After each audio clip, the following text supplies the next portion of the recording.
Now I understand when they say behind the strong man there's you. Some can't comprehend the words I speak on track 10, baby.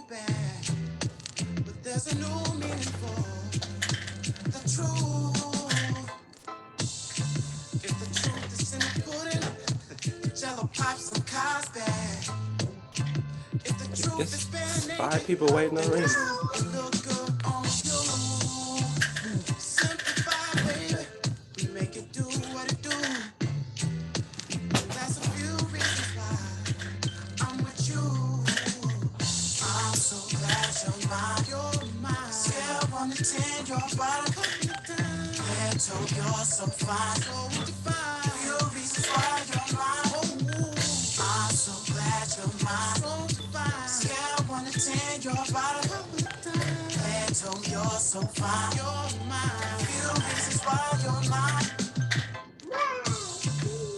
Islam, Islam, Islamism. Mommy right there. Islam, welcome, welcome, welcome. Welcome again to our Sunday school children. You know, we're all children. And we're back again to study, to understand what it means to be Moorish American. Welcome, welcome. A few more minutes.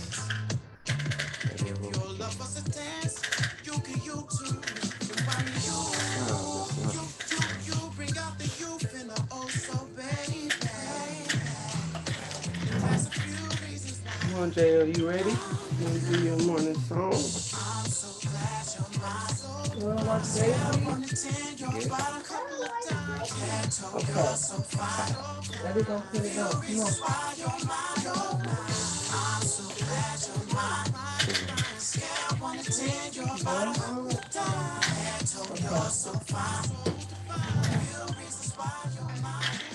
Watch those faces.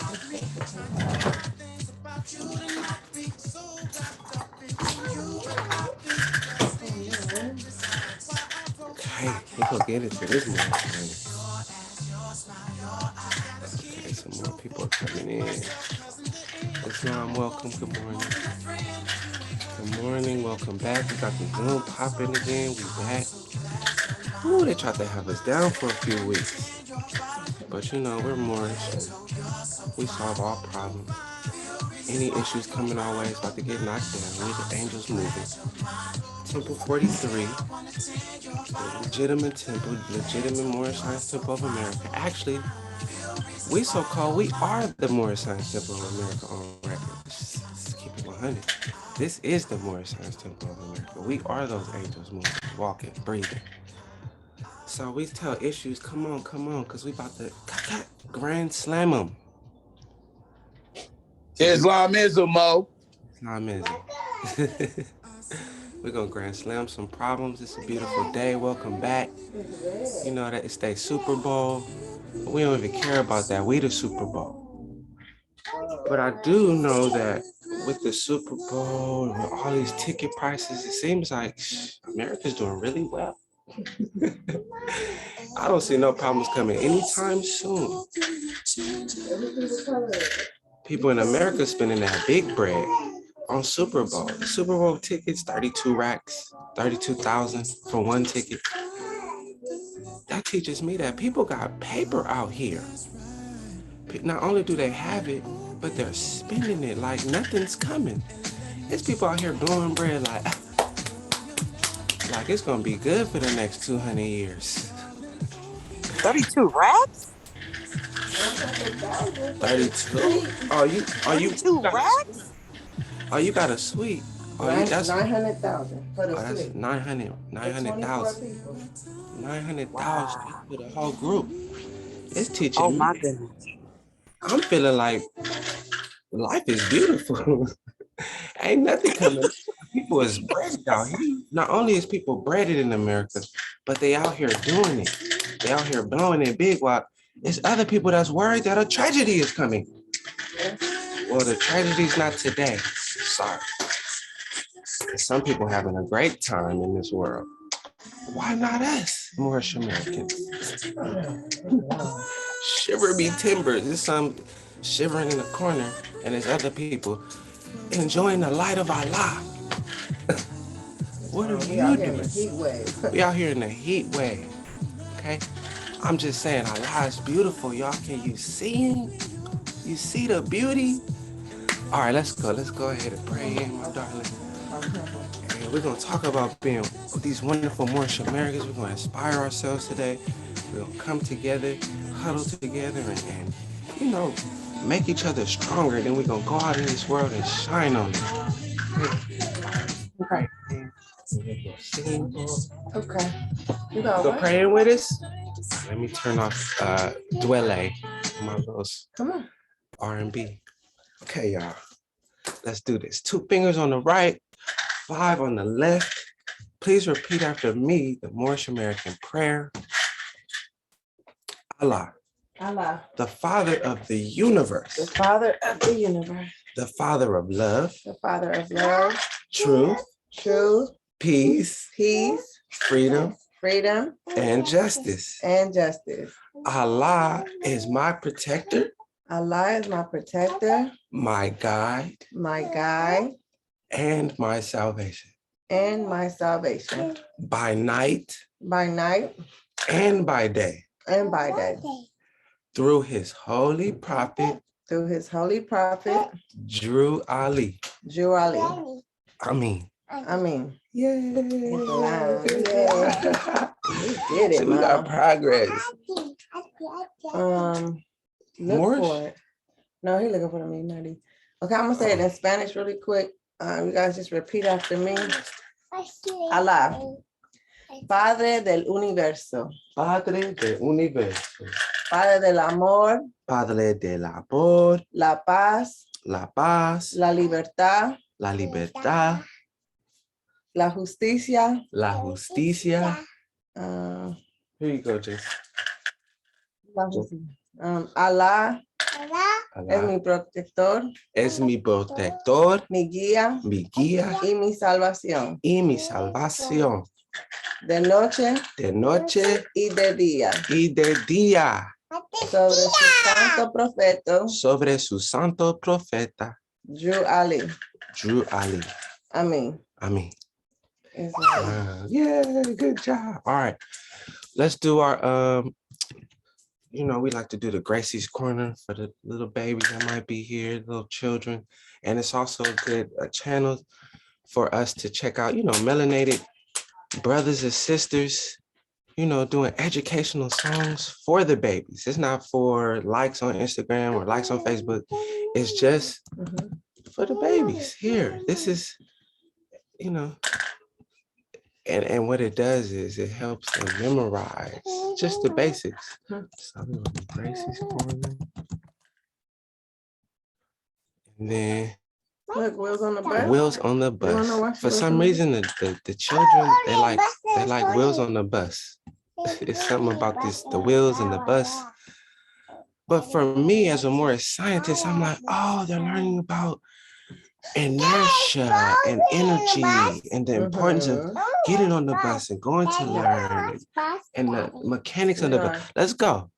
The wheels on the bus. Hey, parents, over here. Come on, here we go. Gracie's Corner. The Super Bowl tickets is crazy. Sorry. Hey, let's go for a ride on the bus. Come on. Come on. Let's. Boop, boop. Boop, boop. Boop, boop. Hey, hey, hey. The wheels on the bus go round and round. What? Round and round. What? Round and round. The wheels on the bus go round and round. All through the town. Let's go. The wheels are rolling, rolling. The wheels are rolling, rolling. The wheels are rolling, rolling. The wheels are rolling, rolling. The wheels are rolling, rolling. The wheels are rolling, rolling. All through the town. The wipers on the bus go swish, swish, swish. What they do? Swish, swish, swish. Let's go. Swish, swish, swish. The wipers on the bus go swish, swish, They swish. swish. All through the town. Come on. The wipers swishing, swishing. Swish. The wipers swishing, swishing. The wipers swishing, swishing. The wife is swishing, twishing. The wife is swishing, twishing. The wife is swishing, twishing. All through the town. Born on the bus goes beep, beep, beep. The horn go beep. Beep, beep, The beep. horn go beep. Beep, beep, beep. always The sing born that. on the bus goes beep, Yeah. beep, beep. They go All beep. through the Beep to the beep to the beep. What? The horn goes beep, beep, beep. It The beeps. horn goes beep, beep, Beep, beep. beep, beep. The horn goes beep, beep, beep. Beep, beep, beep. The horn goes beep, beep, beep. Beep, beep, beep. The horn goes beep, beep, beep. The horn goes beep, beep, beep. All through the town. The doors on the What the doors bus do? go open and shut. What? Open and shut. What? Open and shut. The doors on the bus What to go do? open and shut. Wow. All through the town. Open doors. The doors go open shut. They shut. The doors go open shut. They shut. The doors go open shut. The doors go open shut. They The open. doors go open shut. They shut. The doors go open shut. All through the town. The lights on the bus What the lights go do? blink, blink, blink. Blink. Blink, blink, blink. They blink. Blink, blink, blink. The lights on the bus go blink, blink, blink. All through the town. What they do? They blink. The lights go blink, blink, blink. Come on, The lights go blink, blink, blink. The lights go blink, blink, blink. The lights go blink, blink, blink. The lights go blink, Blink, blink, blink. The lights go blink, blink, blink. All through the town. The baby on the bus goes where, where, where. No why. Where, where, where. Where, where, where. The baby on the bus goes where, where, where. All through the town. Baby goes where, where, where. Baby goes where, where, where. Baby goes where, where, where. Baby goes where, where, where. You know why. Baby goes where, where, where. On the baby. Baby goes where, where, where. All through the town. The mommy on the bus goes.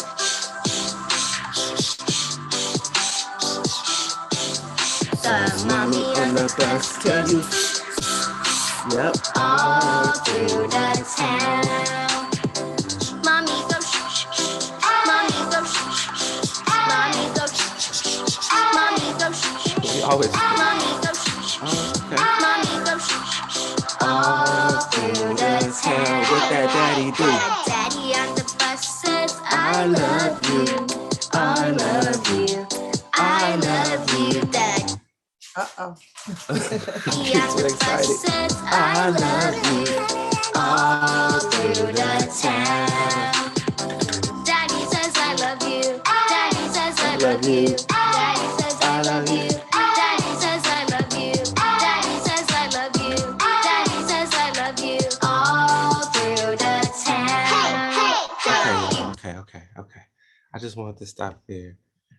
But it's very positive, the family, they're talking about wheels on the bus, how wheels are round, they go round. It describes actions of the doors opening and shutting. They get the concept of, doors open. Then they get the concept of wipers wiping and, the mama, she's disciplined. She says, shh, shh, shh, shh, shh, shh, shh. That's where the authority, that's where the law comes from in your life. And the daddy, his job is just to be the love, the rock, the foundation. I love you. I love you. It don't matter. I love you. Even though I got to clean up your junk and clean up all the mess you made, I still love you. And it's just these principles that are placed into the children through music. It's just beautiful. It's awesome, right? And it's our brothers and sisters that are doing it. So Islamism to that. All right, so welcome back to Sunday School for Children. We were out for a few. We had a lot of drama, a lot of issues. But we were talking about, it's this overall theme of what does it mean to be Moorish American? What is a Moorish American? JL. Did you want to say anything before we begin? Oh no, just Islam. Hold on. Islam to everyone. Good morning. We appreciate you. I just like to reiterate that every Sunday. You guys could be anywhere, but you here with us, learning the basics of more science, bringing your children, and giving us the opportunity to give them, a little bit of this more science and just the basics. We love to reiterate that this is just the basics. Welcome to any new members that are here this morning. I am Sister A. Lopez Bey. This is my husband, Brother Joe Adams L. So welcome. And we are We- active and live with yes, children. yes, we have five children going on 6. We're expecting. So there's always a lot going on. But we're very much into the children, and so this is why we created this class, so that we can give our children, a piece of Moorish science. When we come to our meetings, it's a very adult. Sometimes this class can get very adult-ish as well. Mhm. Thank you, from Tyler L. Thank you so much. You said congratulations. Thank you so much. Sometimes our classes are very adult-ish. Sometimes this class gets a little adult-ish as well, but we do like to incorporate the children. This was the purpose for our class. But we are all Moorish American children, so we like to reiterate that as well. But welcome. We're going to get straight into our lesson today.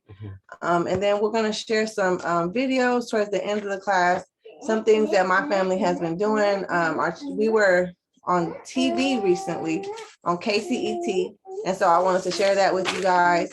Moorish. Yeah, so, and then how many people do we have? Last week we only had so we have more people this week. We might share this video that my children made for us last week. We might share it again if we have enough time. It was just on Black History Month and things like that. Because last week we didn't have a whole lot of participants because of the whole switch that we did with our new Zoom meeting. So we do have a video. We have a few things for you guys today. So just be patient, stay tuned, and hopefully you guys can all be here to the end. All right, let's start with the inspiration. Let's go into our history book, history pamphlet. The great meeting is on, right? The great meeting is on. Quran questions for Moorish Americans. Quran questions for Moorish Americans. These are Quran questions. They're not just questions, random questions, but these are questions that come straight from our Quran, which is the Holy Quran of Moorish Temple of America. But these questions make you sharper as a Moorish American. It gives you an understanding of what you're doing, what it is.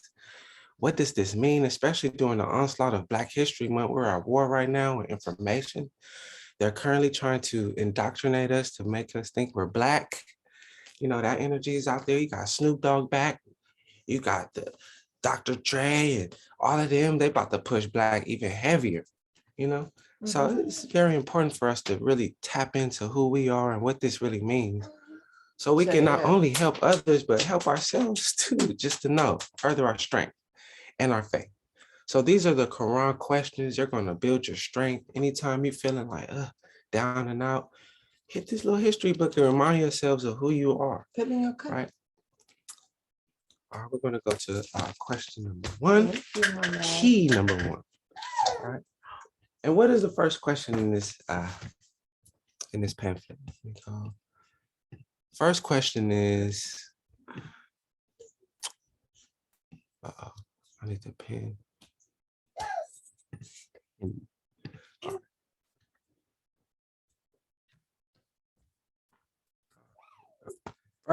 The first question is, yes, JM, who made you? Who made you this morning? Let's remember, who made you? Made. Who made you? And it says Allah. Who? Allah. Made. So if something was made, that means it wasn't in existence before. It was made. But according to chapter 1 in our Quran, it says that the thoughts of Allah cannot be circumscribed, for they are everlasting. So it can't be talking, when it says who made you, the made, what part of you was made? The spirit part of you wasn't made. The spirit part of you is infinite, a part of Allah. It never was made. It always was as Allah always was. Wow. So when it says made, hold up. You're talking about a piece of me that wasn't here before, right? Yeah. So it obviously is either my soul or my body, right? It's 3 of us. It's 3 pieces. You got your spirit, you got your soul, and your body. And who made you? So the part of you we're talking about is You know, your body and your soul plane and your spirit plane are different planes, right? Even though they're vibrating on the same vibration, just different vibration. It's the same, they're vibrating at different vibrations or different colors, right? So we're talking about the made part. That's that body and that's that soul. And this question is telling us that Allah made that body and that soul. The father of the universe, the father of the mountains, the father of breath, the father of life, the father of the DNA, the father of the antelope, the father of the polar bears, the father of your children, the great architect, the great geologist, the one who has those beings that are deep down within the ocean. You know, them stupid, you know, we only studied 80%, I'm sorry, 20% of the ocean, right? Yeah, 20%. So it's still 80% of the ocean down there, and Allah made all that. All them creatures we don't know about, Allah did that. But this same Allah made you, that beautiful body, them arms, look at them arms, them hands, them eyelashes, that hair, that precious hair that our sisters so badly mistake for nappy and unkept. But hold on, Allah made that. You better let them naps shine today, because Allah is the one that brought them naps into being. Allah is the one that brought them that texture of hair into being. How dare you cover it up with a wig or a weave? How dare you be ashamed of what Allah made? Huh? Allah made that. Allah made them teeth. Allah made that tongue. Allah made that body.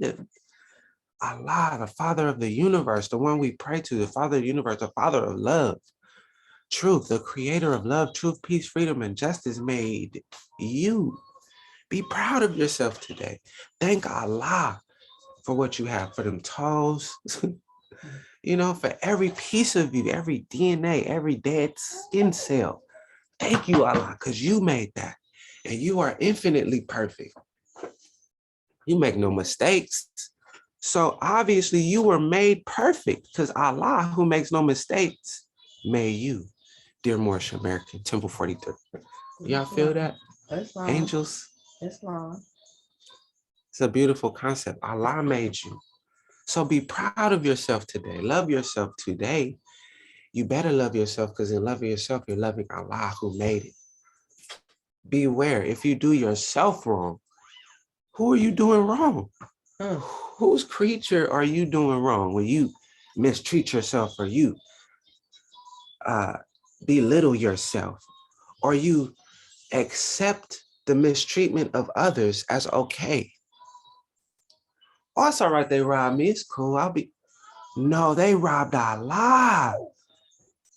That's not cool. Oh, they getting over me, it's okay, but it's not, because they're getting over on Allah who made you.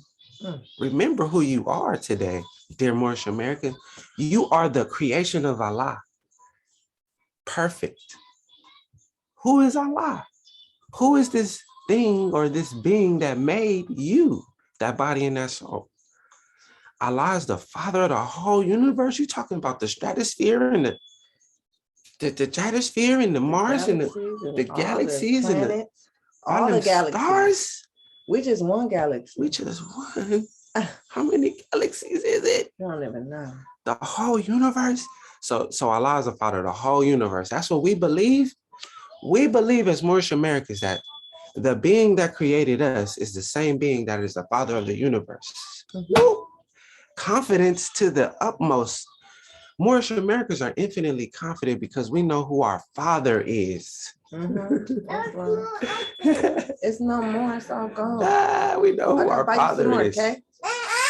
Hey. Eat your oranges. Eat your oranges. Eat your strawberries and blackberries. Okay. Allah, the father of the universe, made you. Orange? It could be you, the higher self and the lower self. He made both. Okay? The father of the universe? Strawberries? Wow. Can we see him? No. Okay, eat it. Can we see him? No.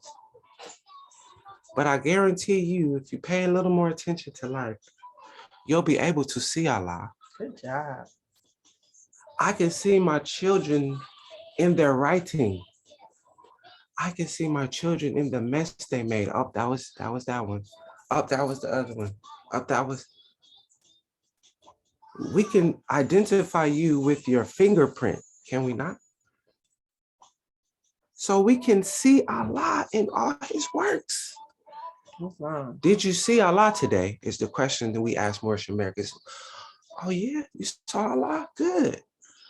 Because Moorish Americans have the ability to see Allah, not only in all his works, but in all human beings. We're talking about the haters, the ones that seek to do you harm, the ones that seek to rob you. Oh yeah, Allah dwells in there too. Where's the nearest place we can meet him? We can meet Allah. Man, when I was a Christian, they didn't tell me I can meet God. They told me I had to go pray and don't sin and, show up to church and pay my tithes. Mm-hmm. And the pastor, it was almost like the pastor was God. But in Moorish science, it tells me the nearest place I can meet Allah is in the heart. My God, Allah is within me. And I can go meet Allah at any moment. That's long. In the heart. In that infinite heartbeat. And when you really think about the heart, we've talked about this for a few weeks. The heart is kind of incredible because the heart has this infinite energy that it lives off of. It doesn't live off the energy of the body. It lives off the energy of something else. Again, it is not controlled by us.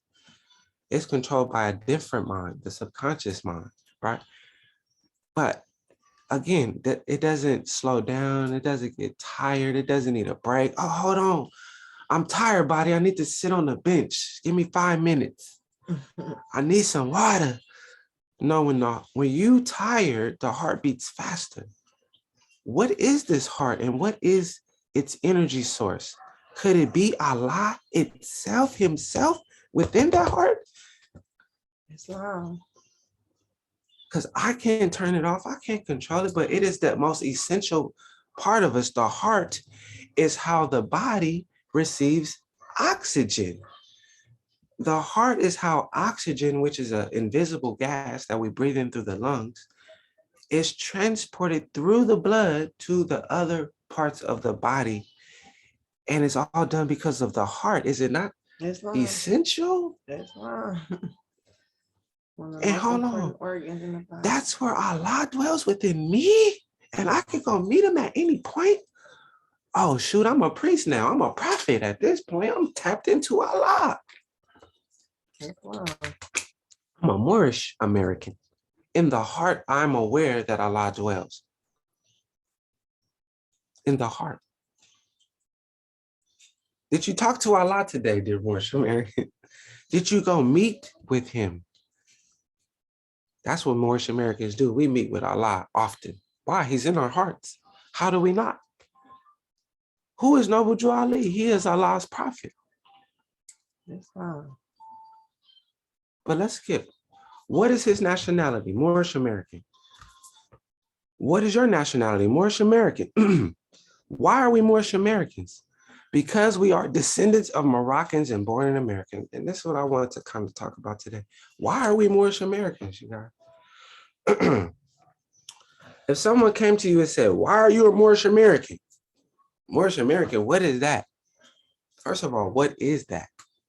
Second, how are you a Moorish American? Let's talk about it. Please, because this is very important. This is foundational. This is faith-based right here. Because we are descendants of Moroccans and born in America. But why are we descendants of Moroccans? Where's the connection between being Black and then being, is it because I said so? Is it because, what is this? Why? Can we talk about it? Let's put the question down and write it out.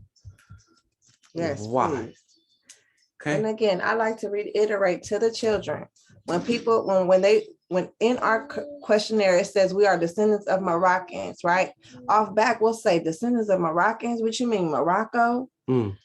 And in a sense, yes, the Moroccan Empire. not Morocco and Africa, because they're trying to switch things up to confuse you, right? Because we are in Africa now, because back in the day, before our continents and before everything kind of split up, we were all one big continent. It was this one big landmass, right? We were all together.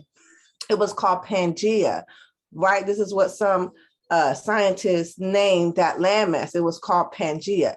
And even before Pangea, Islam, right? But when we were one big landmass, right?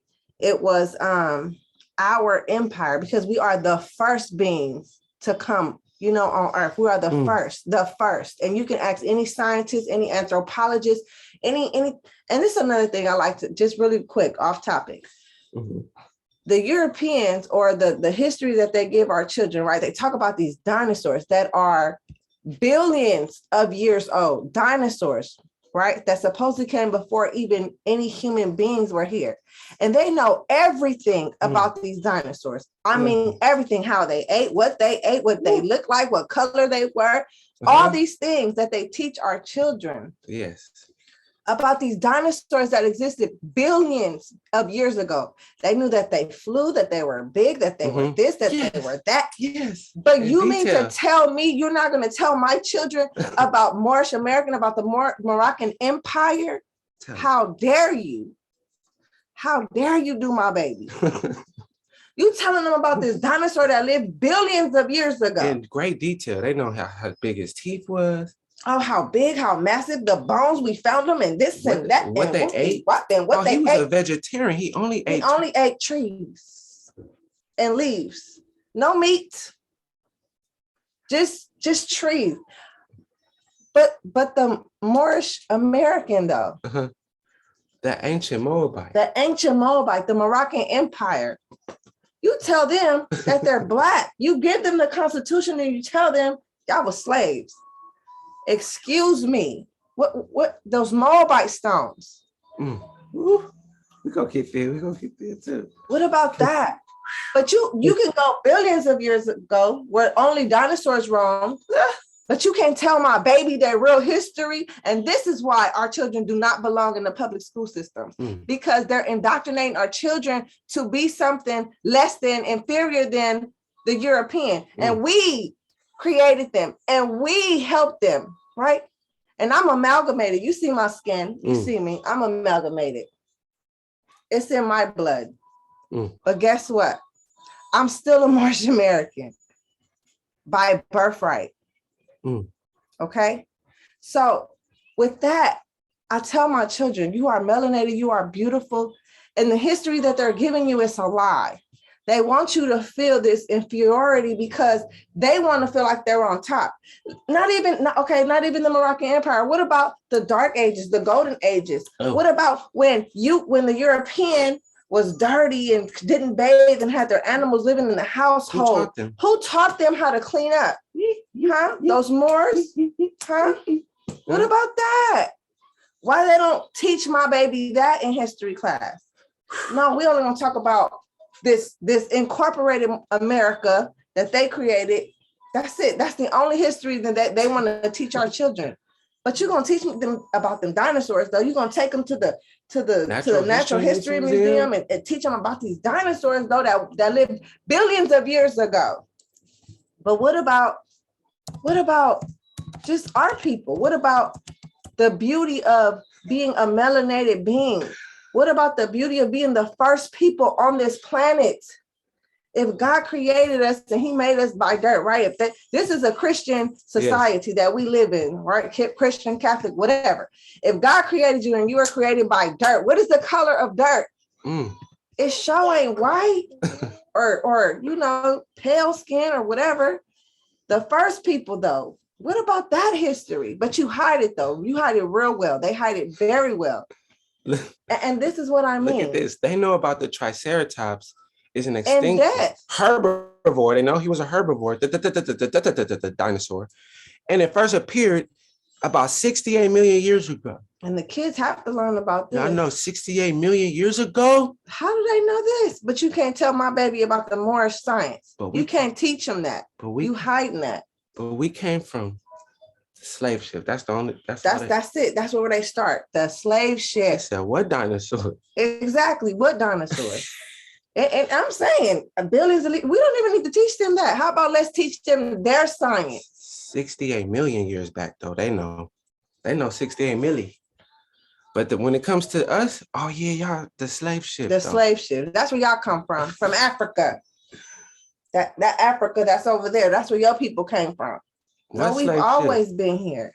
What slave ship? The slave ship's not even on display. You got this 68 million year old dinosaur on display, but why you don't have the Santa Maria on display? Recreated. Huh? Where the slave ships at? That was only 400 ago. Y'all should have them at the nearest Natural History Museum on display. Look, they were slaving on this ship. We packed all their bodies on this ship, and then they sailed over here. Millions of them died, though. And there was more than that slave trade. Let's be honest. Where the ships at? Why they not on display for Black History Month? These were the ships that y'all was slaving on. And they enslaved y'all on these ships right here. And you sailed across the seas. Wouldn't it be in a book? It should be on, you know what I'm saying? The Santa Maria. Islam, brother, it says we are standing on Africa right now. Hey, maybe. And this is the confusion that they're trying to give our children. You are not native to this land. You're native to over there. No, this is Africa. And this is what we need to teach our children, because our children don't even know geography. No. Okay. I grew up as a Cuban American here in Los Angeles. Don't nobody know nothing about Cuba. They be like, Cuban, what's that? Y'all speak Spanish? Oh, y'all Mexican. Ooh. No, we're not Mexican. The ignorance, the level of ignorance at all. At all. I mean, those are brothers and sisters, but we on an island way over there. A whole island. What you Mexican? No, that ain't me. But that's what I was labeled as, a Mexican. And then there's hundreds of other countries. There's hundreds of other countries that speak Spanish, but here in Los Angeles, anybody speak Spanish? You're Mexican. That's it. The level of ignorance is fascinating. Mm-hmm. You know what I'm saying? Yeah. So let's go back to this Moroccan. Why are we descendants? First of all, why are we descendants? And then why are we descendants of Moroccans? How? All right, the first thing is, the first detail coming out of the Black thing, right? We understand, okay, first of all, I'm not Black. I'm not Black. Lowercase, I'm gonna hit them with the lowercase b. All right?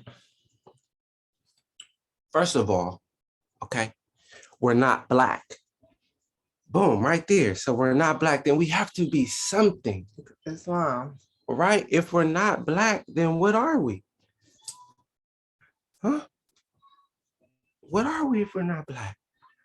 I don't know. And then upon further research, the prophet tells us that those Black people are actually historically and anciently, once you come out of the Black, you realize, okay, I wasn't a slave. I didn't get here on a slave ship, right? So what am I then? What am I? I don't know. What am I? If I'm not Black, what am I? You know? Where did I come from? What is my origin once I break myself away from the chains of being Black? This is why they push Black History Month so much, because they want to keep you locked into this history right here. The history that they created. The history that they created. Yes. Okay. On purpose. In our schools, even in our neighborhoods. Mind you, I told y'all last week, in our neighborhood, we're in Compton, California. In our neighborhood, there's only brother and sister teachers. There's all Hispanic, quote unquote Hispanic, what we call Moorish American, South Americans, right? And melanated brothers and sisters that are teachers, Nigerians and all these other cultures, but they're pushing all of this because they're told to.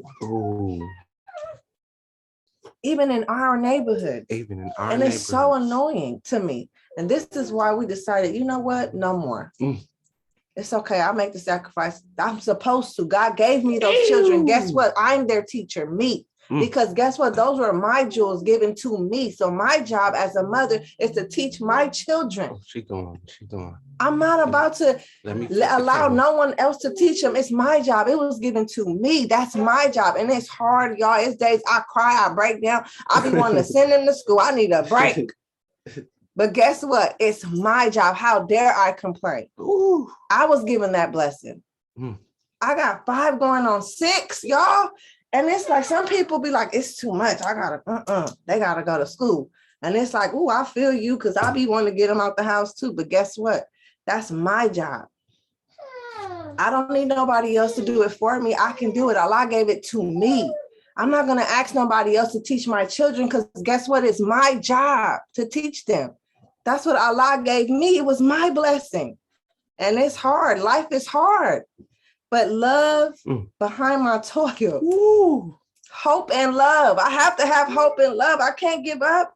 If I give up, what am I doing? I'm giving up the honor of being a Moorish American. I'm giving up. I can't give up. I can't ask my sister or my brother, can you help me? Can you teach my baby? Can you open up a school? Even though we do need each other, right? Right now, my job is to teach them on my own because it's my job. God gave that to me. These are my children. And guess what? I'm going to teach them the best. Why? Okay. Because I'm raising them. They're mine. And it's hard work, but we got to do it. Guess what? I don't have a choice. I don't have an option. They're trying to inject my baby with this foreign stuff.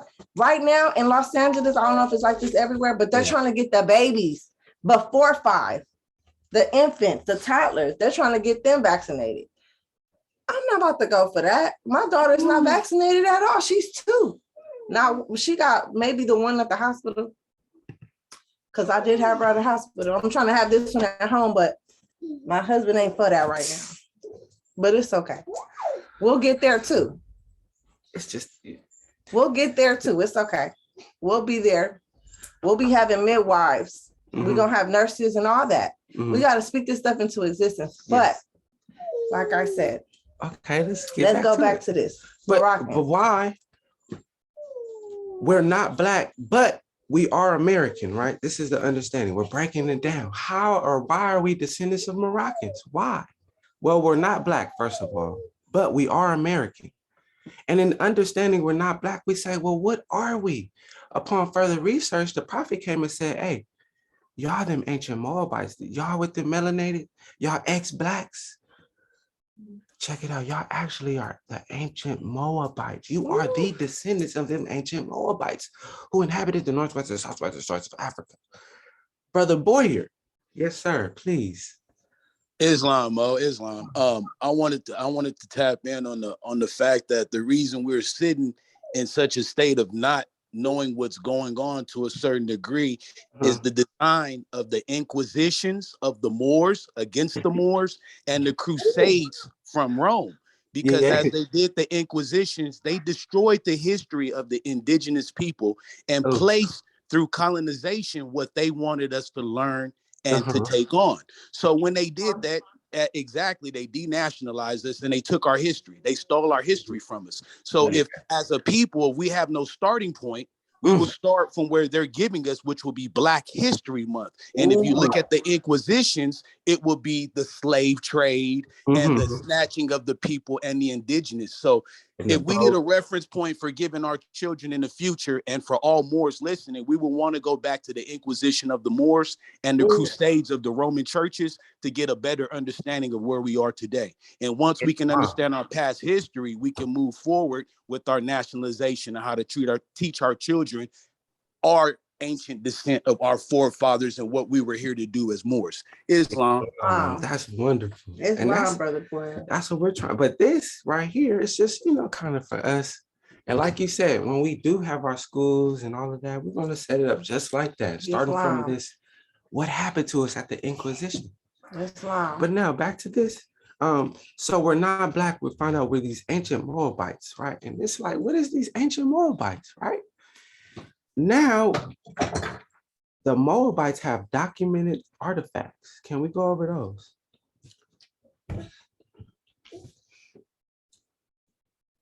Islam, Sister Gilchrist. I seen that. You said, yes, we will get there. Islam, we will get there, y'all. Okay, we working on it.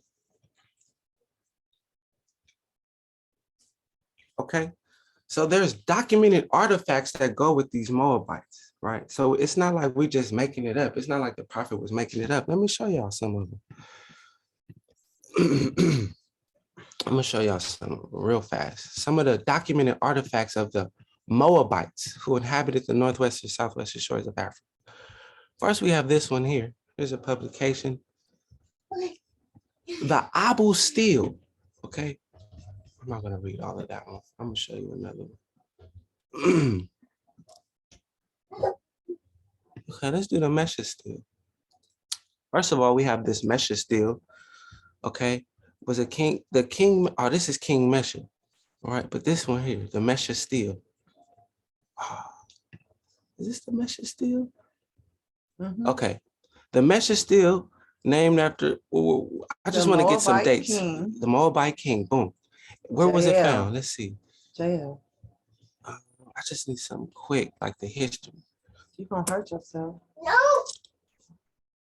Well, this is a documented Mesha steel from the Moabites, right? It has documented history. It's the first time that the word Hebrew was mentioned, you know, on the steel.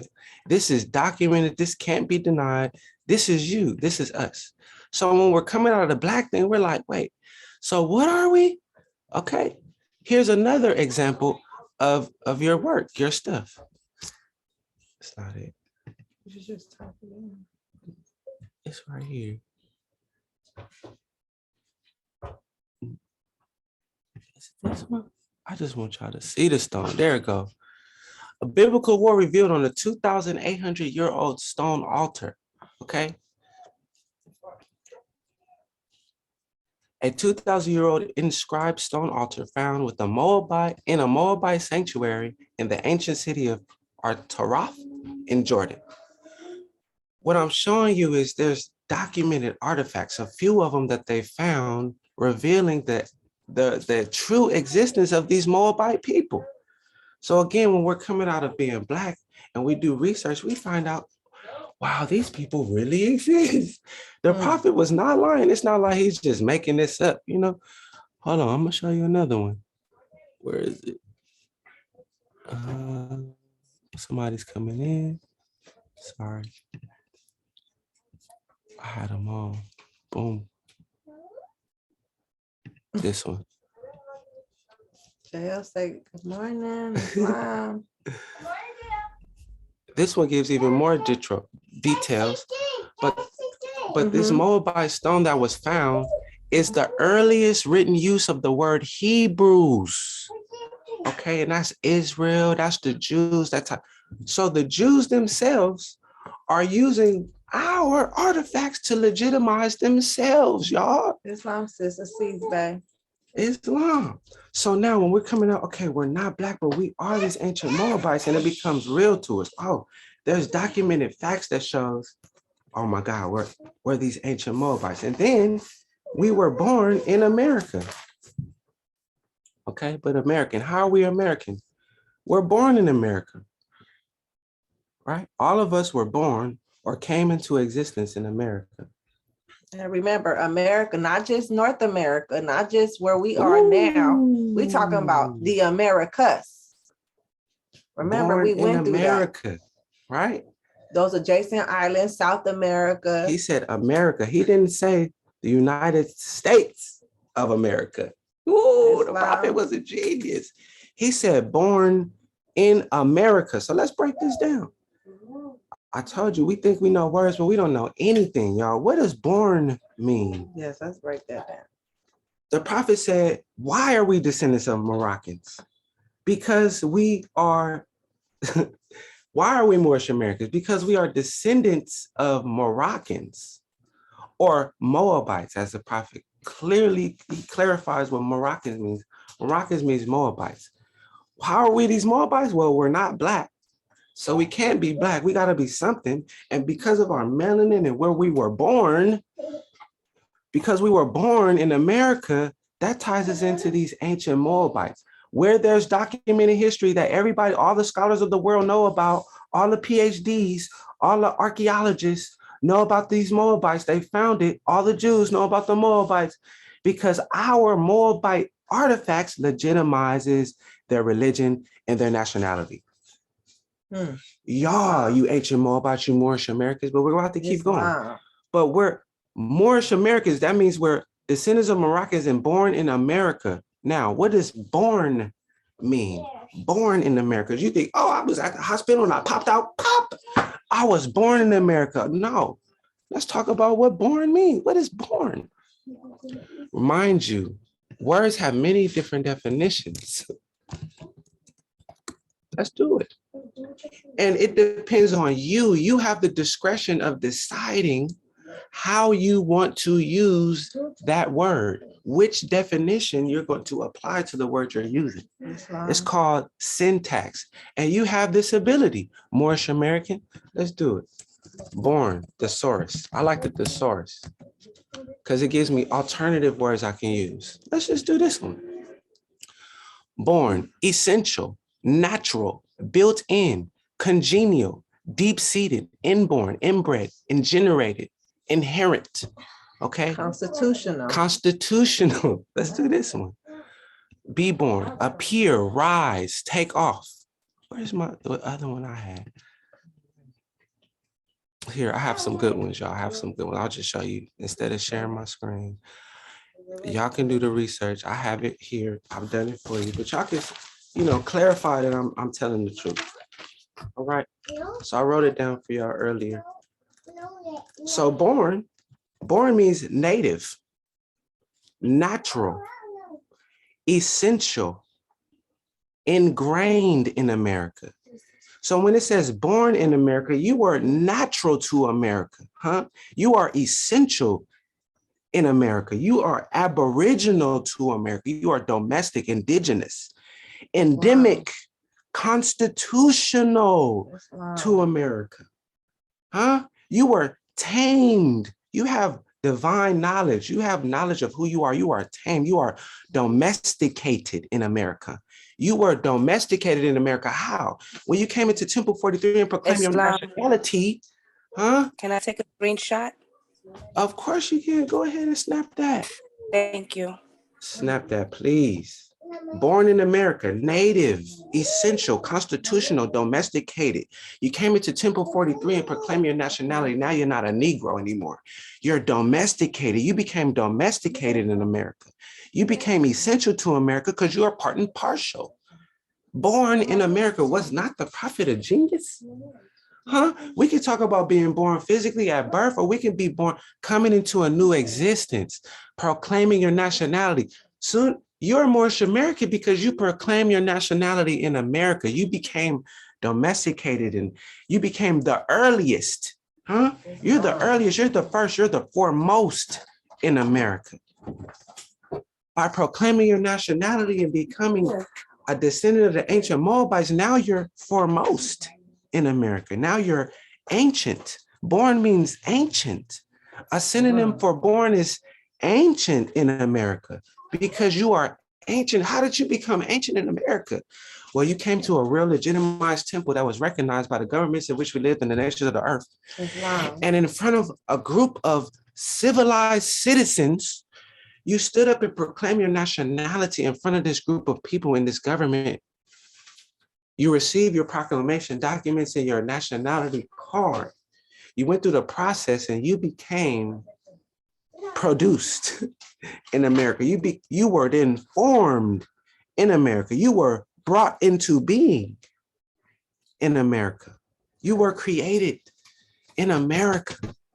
So when we question, how are we descendants of Moroccans and born in America, you get to flipping through the pages and all.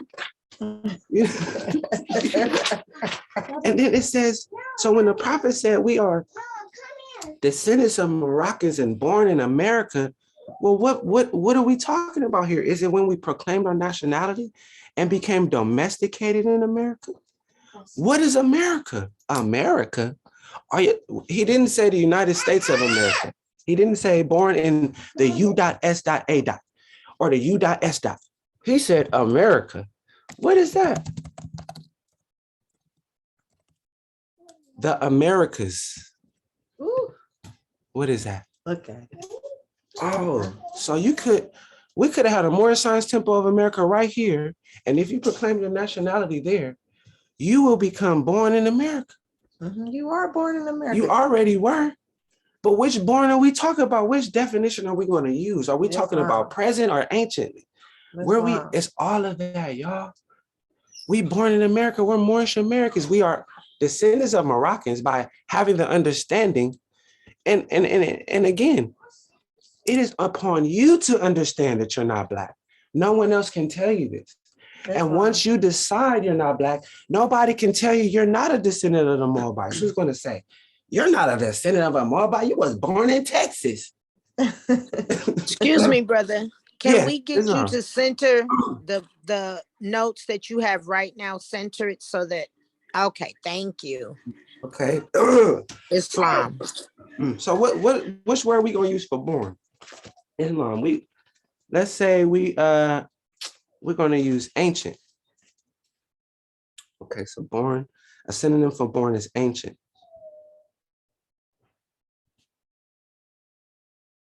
Ancient in America, right? That's what we are as Moorish Americans. We are the ancient Americans.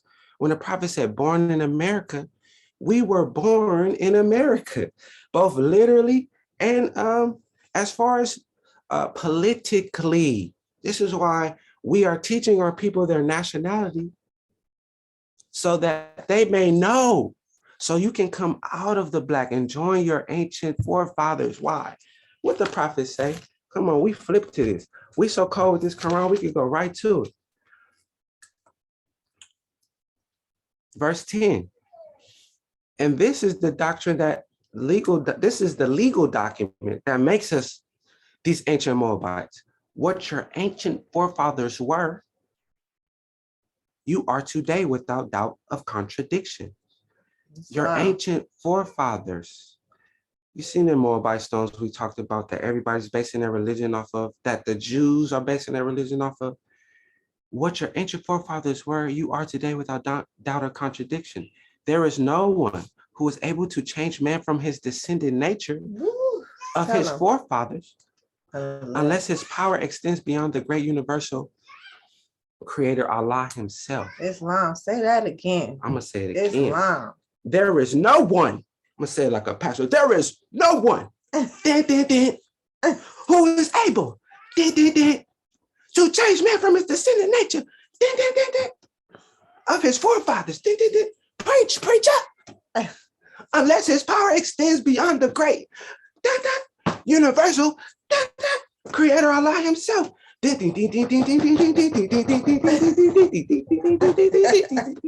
No, I'm sorry. I'm getting the Holy Ghost in here. I'm catching it because you can't tell me I'm Black anymore. You can't tell me I'm not an ancient Moabite. Why? Because I said so. Because I said so. I know who my ancient forefathers were. Who are your ancient forefathers? Well, they spoke to me in my dreams and they told me I'm an ancient Moabite. What are you going to do? How are you going to deny this from me? You can't. I'm an ancient Moabite. And then I do it in lawfully with the fence on the Islam. You cannot stop this at this point. Islam. The prophet said we are descendants of Moroccans and born in America. Islam. And that's what it is, y'all. That's why they can't deny this science when we break it down word for word. Islam, y'all. But this is faith for you. This is faith for us. And when we're talking to each other, we get more faith. Like they cannot stop us. This is real deal Holyfield. It's no longer belief. And we break it down and we understand. Wow, the prophet was a genius. He said, why are we Moorish American? Well, we take the Moorish part, but we're not Black. Okay. And if we're not Black, we become these ancient indigenous people. Why wouldn't I choose the most ancient indigenous? The first. Okay. We're the Moabites that are documented in history. Black man ain't documented in history but being Black. Where's the ancient Black artifacts? No, that's Egypt. Those were Egyptians. I said, where's the ancient Black artifacts to solidify my faith in being Black? Where's your flag? Your nationality? What's your nationality? Where's your flag? But the Moabites got all the PhDs that found them. It's a few of them ancient stones that legitimizes the Hebrews, though. They got their own country. Right? The Israelites, they were first mentioned on the Moabite documents. So when the prophet says, why are you a Moorish American? You know why you're a Moorish American. Wow. How am I not? Aren't there Korean Americans? That means they're descendants of the ancient Koreans and born in America. Aren't there Mexican Americans? I'm a descendant of Mexico, but I happen to be born in America. They all have a flag. They all have a nationality. So when I say I'm Moorish American, I'm a descendant of the ancient Moabites who inhabited this land under my feet right now, right here, that the whole world knows about, that the Jews base their religion off of. That's wow. That the Israelites based their, man, the first time, I think the Israelite king was mentioned on these Moabite stones.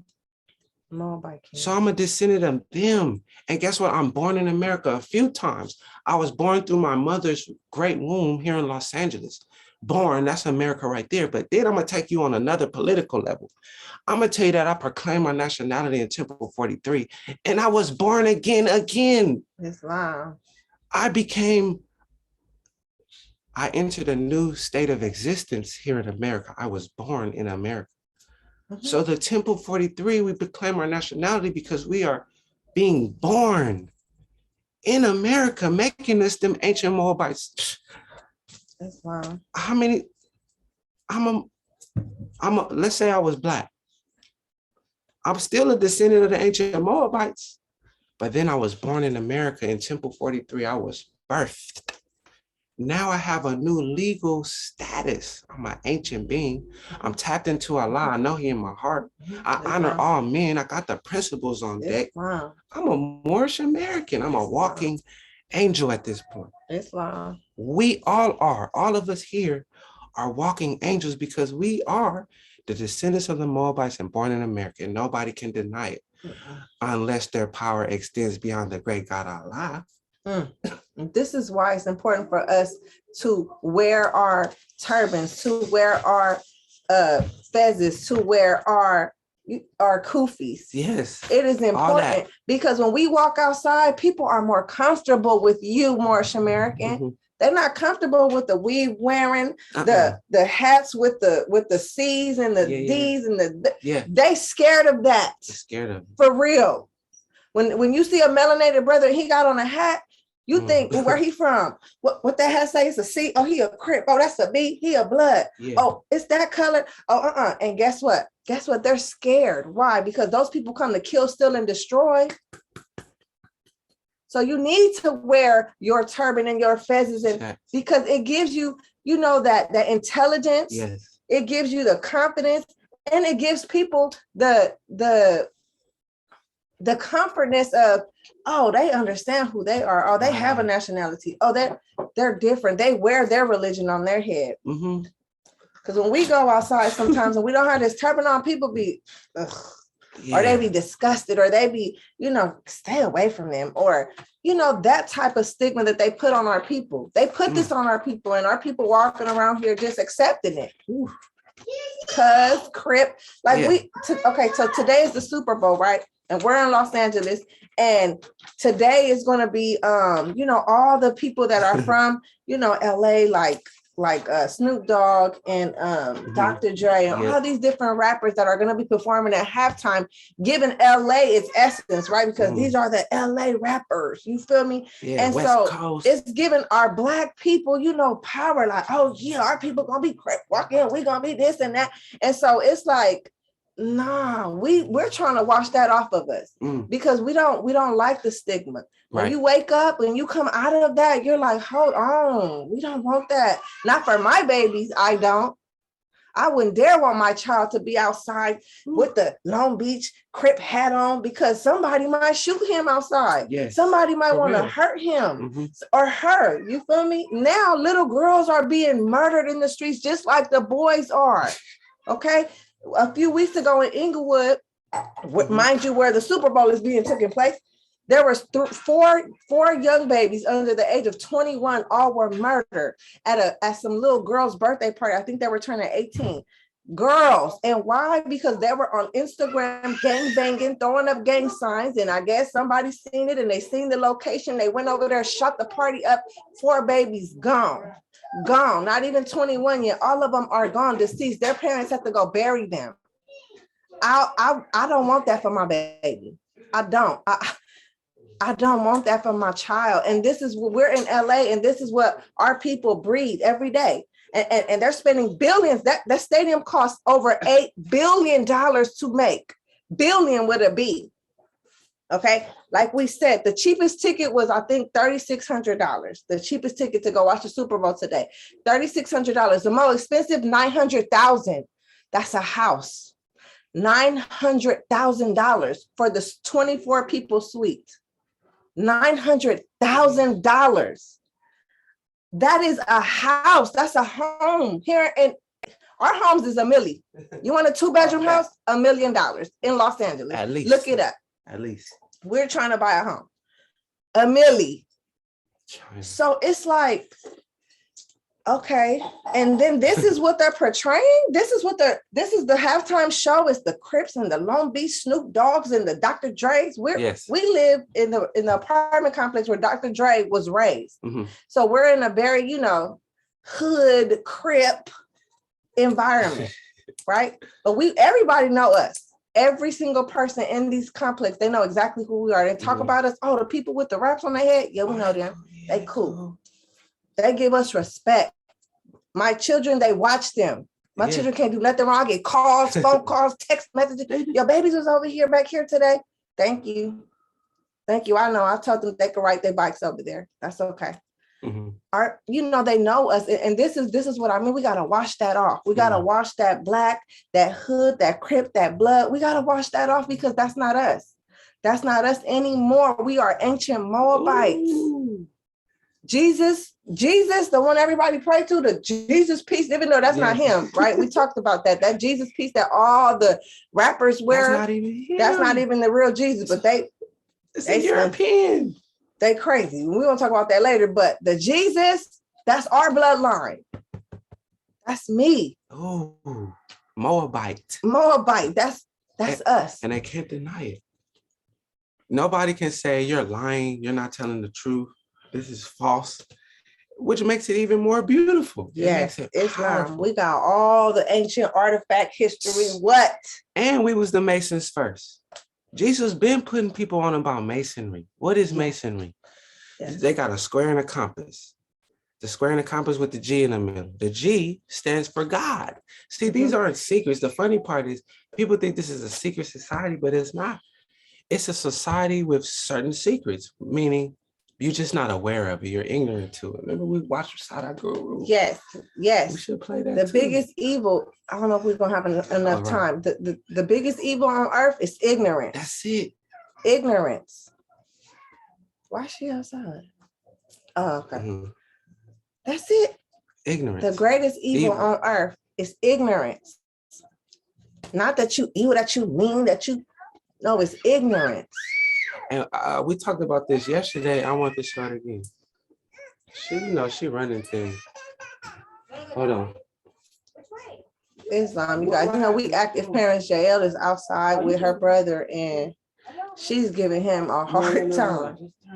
But Islam, what time is it? Because we do have a few videos we would like to share. Yeah, we have enough time to share that video with Sada Guru, babe. Do you want me to share it?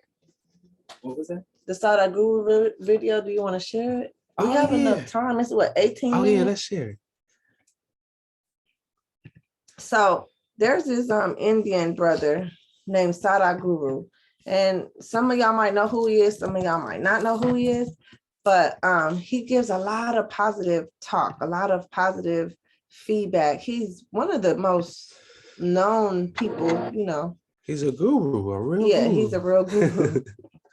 And so we watched this yesterday. It's 18 minutes long. So I think you paused it, but I'm trying to move this thing out of the way. Oh. Since we came and sat here, you're half an hour. It's not in a way for your grave. You must go and volunteer in a hospice or in a hospital wards where people die. Last moment when it comes, when they die, they're just bewildered. Also, I want you to see the amount of melanated people in India and what they're doing. They're all engineers, by the way. My question is, suppose humanity makes it past this very tumultuous phase we're in right now. What would we do if we reach an ideal society where everyone is peaceful and together? What would our end game be? What would we strive towards?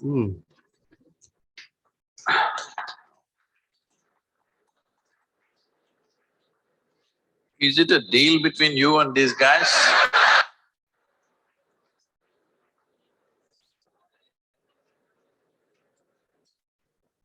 See, look at it this way, because you can't really figure what all these people want. Look at yourself. Right now you're thinking you want to become an engineer. Let's say right now I make you an engineer, this moment. Then you're thinking you need a job. I got you a job. Then you're thinking you need a promotion. I got you. Then you think you need an award. I got you.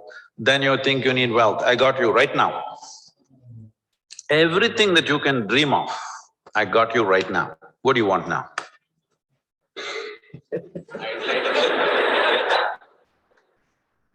Yeah, I can do that for you.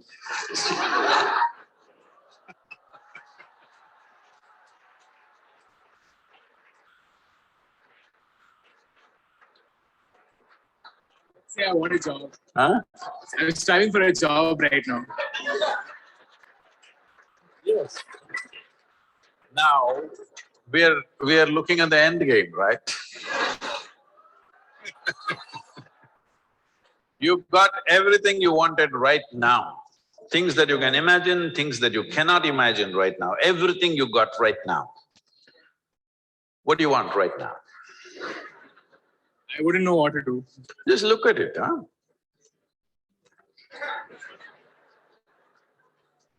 See, when you say this, what it means is, all you want in your life, what you're seeking is struggle. To get a job, it must take 3 years, then you will feel, wow, I got a job. Look at all the people who have good jobs.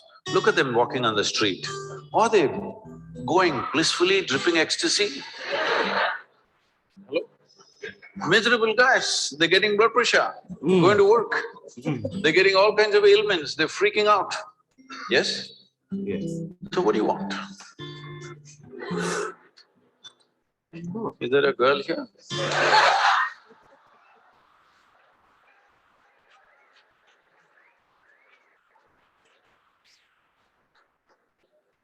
What do you want?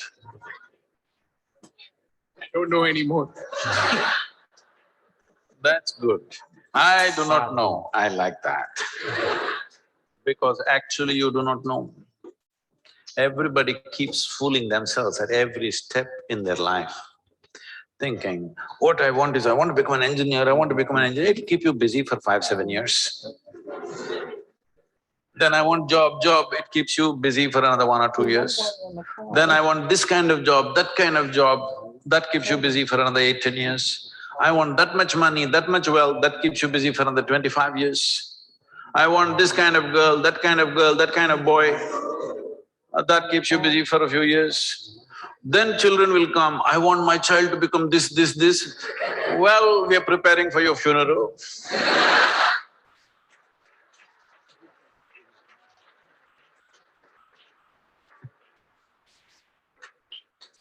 You need to understand just this.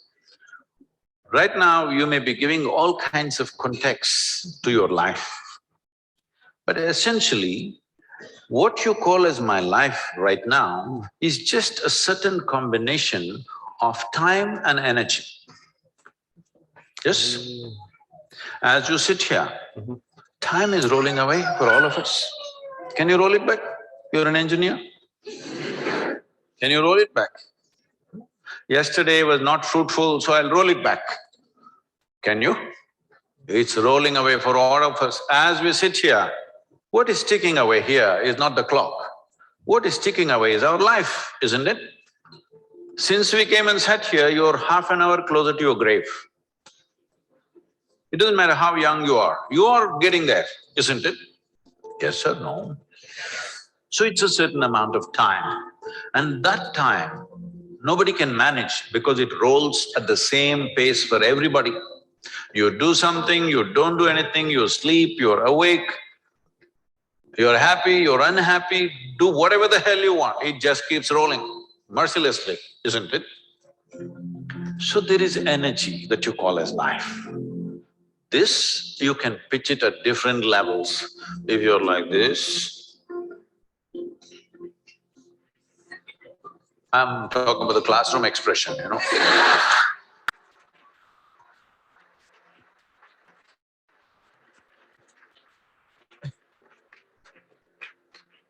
If you're like this, 24 hours feel like 1,000 years.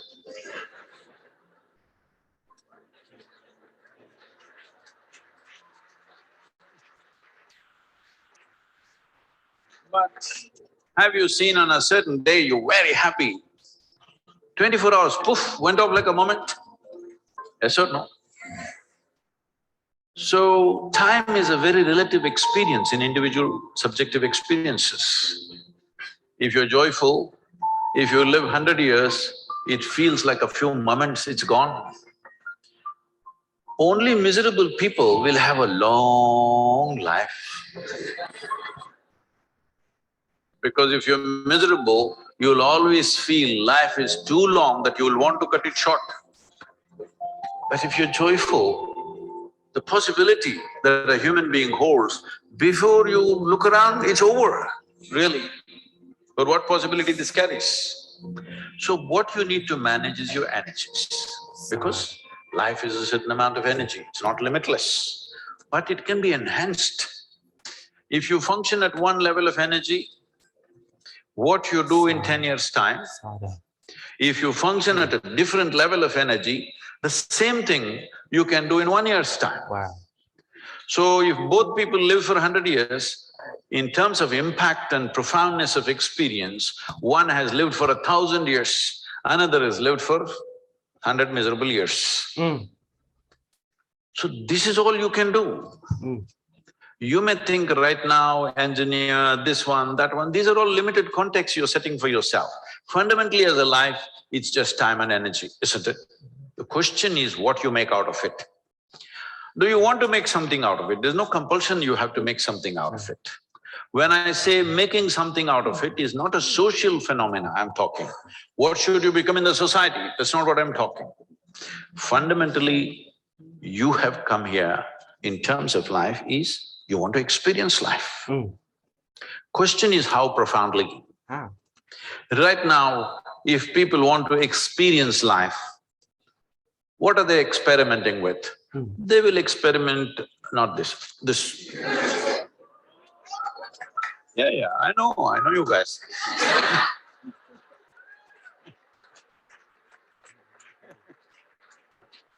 Or they'll experiment this, or they'll experiment something else. What they will experiment is how to down your faculties. You know, United States has made marijuana legal in a few states. So when I went to a few colleges or universities, they're asking me, Sadhguru, why don't you pitch? Someone like you must legalize marijuana for us. I said, no problem, we'll make marijuana legal, cocaine legal, meth legal. What's the problem? No problem. Only thing is, why is it that you want it to be legal? So that you can smoke up and come to the college, right? It's fine. But let's say you want to fly a small airplane, the pilot comes smoked up. You want to fly with him?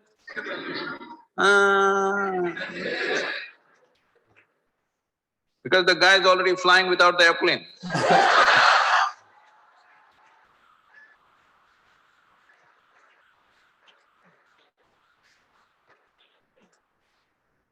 Okay, you're not getting the point. You need a major surgery and the surgeon comes smoked up.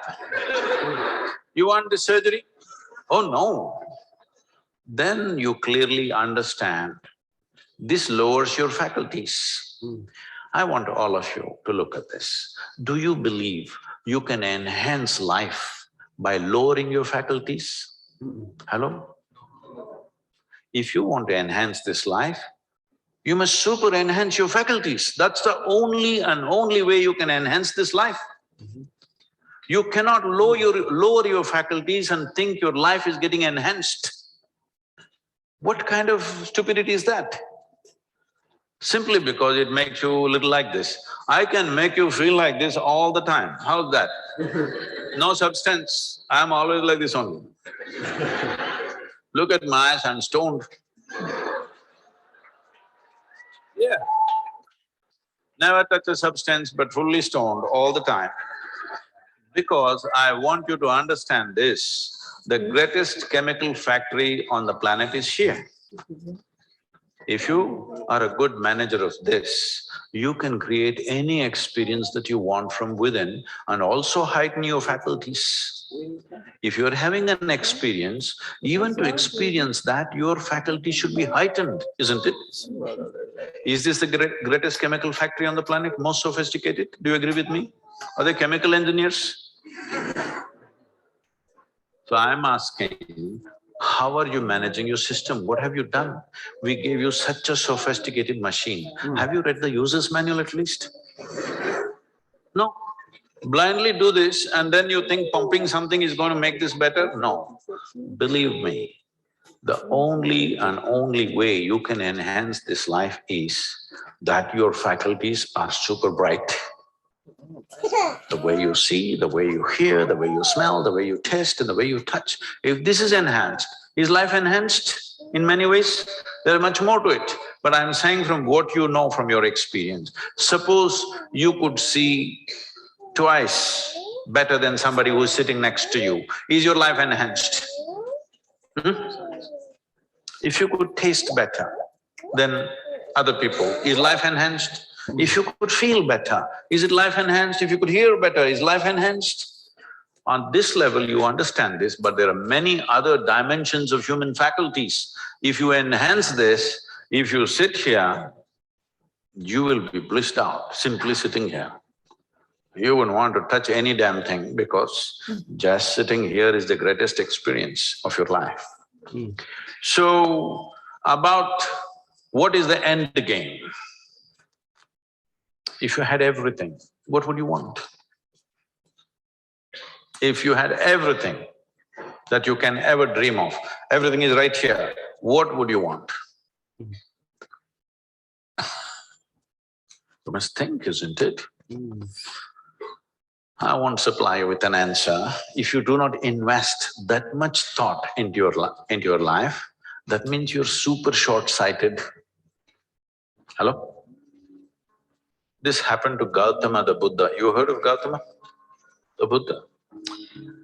Because of some astrological prediction that his father heard, that he may either become a great emperor or a great sage, and he wanted him to become a great emperor, he protected this boy and put him in a separate palace where it's all luxury, everything that you can dream of, everything there. Got him married to a very pretty young woman, everything on. No, he should not see any suffering. But one day he just went out. He saw one old man and he asked, why is this guy like this?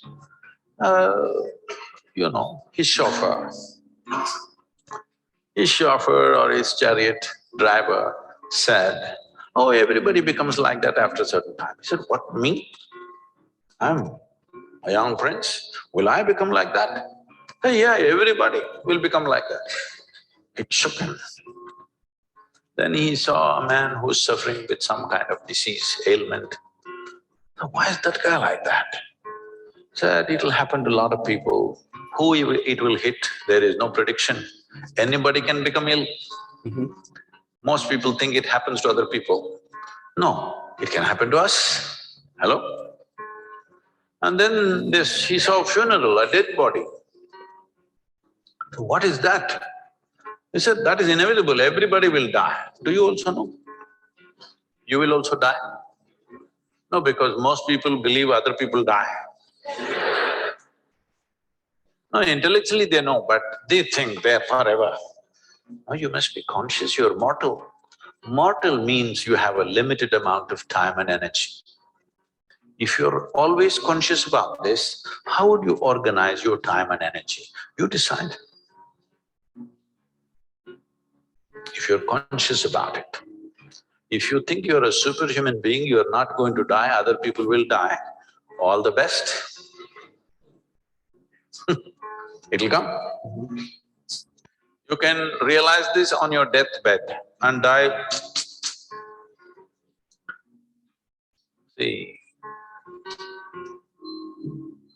people may think this is extreme, but you must go and volunteer in a hospice or in a hospital wards where people die, and you must see. It's very important, very, very important.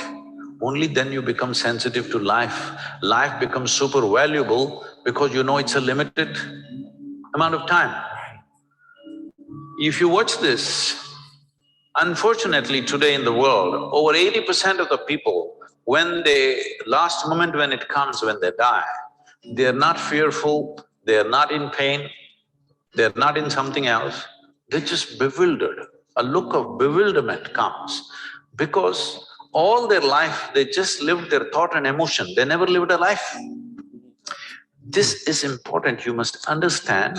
There is a psychological reality in your head and there is an existential reality which is life. Most people are mistaking their psychological reality to be existential. Your thought and emotion has become more significant in the cosmos, isn't it? Hello? Huh? What you think, what nonsense you think and feel, has it become more important than the universe or no? This means you are making your creation more significant than the larger creation. This means you must suffer. If you don't suffer, I'll be disappointed. Yes, I will be. Because if ignorance doesn't make you suffer, Right. then what? Then what's the use of me? Right. Because it takes a lot to come out of the trap. What is the use of somebody striving to come out of the trap of ignorance when people can live wonderfully in their ignorance? What is the point? What is the use of knowledge? What is the use of knowing? What is the use of enlightenment? What is the use of realization if people can live absolutely blissfully in their ignorance? What is the point? When you're ignorant, you must suffer. And I want you to know, the greatest evil right now on the planet is not evil, it's ignorance.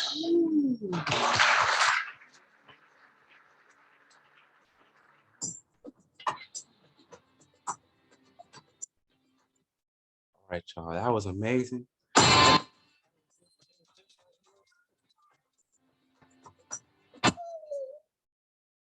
And I have bring suffering and pain. And y'all took a few notes on that because a lot of what this brother is saying is specifically centered around Moorish science. It gave us joy, like someone said. You know what I'm saying? He says we need to take life more serious. We need to appreciate the life that we have now instead of being worried and scared, because life is limited. We're all going to pass away from this physical flesh. All we have is a bunch of time and energy, but it's limited, you know? So once you are aware that life is limited, you start to appreciate the days that you have rather than being worried about the days to come. You start to appreciate what Allah gave you right now in this moment rather than worrying about what's coming soon. Why? All we got is a little bit of time and energy, and then we out of here on to the next adventure. So what are you doing now with the limited time and energy that you have? Are you praising Allah? Are you carrying these principles and being the best Moorish American you can? Or are you hating and worried and scared? Why waste your time being worried, scared, and miserable when you have a little bit of time here? Why not be the best Moorish American you can? Then it says, if you had everything, what would you really want? us as humans, we find ourselves chasing this. Our lower self wants that. Or I want to be the greatest this. Or I want to be the biggest sheik. Or I want to be the highest this or the highest noble. And it's like, even if you had all of that, would you still be happy?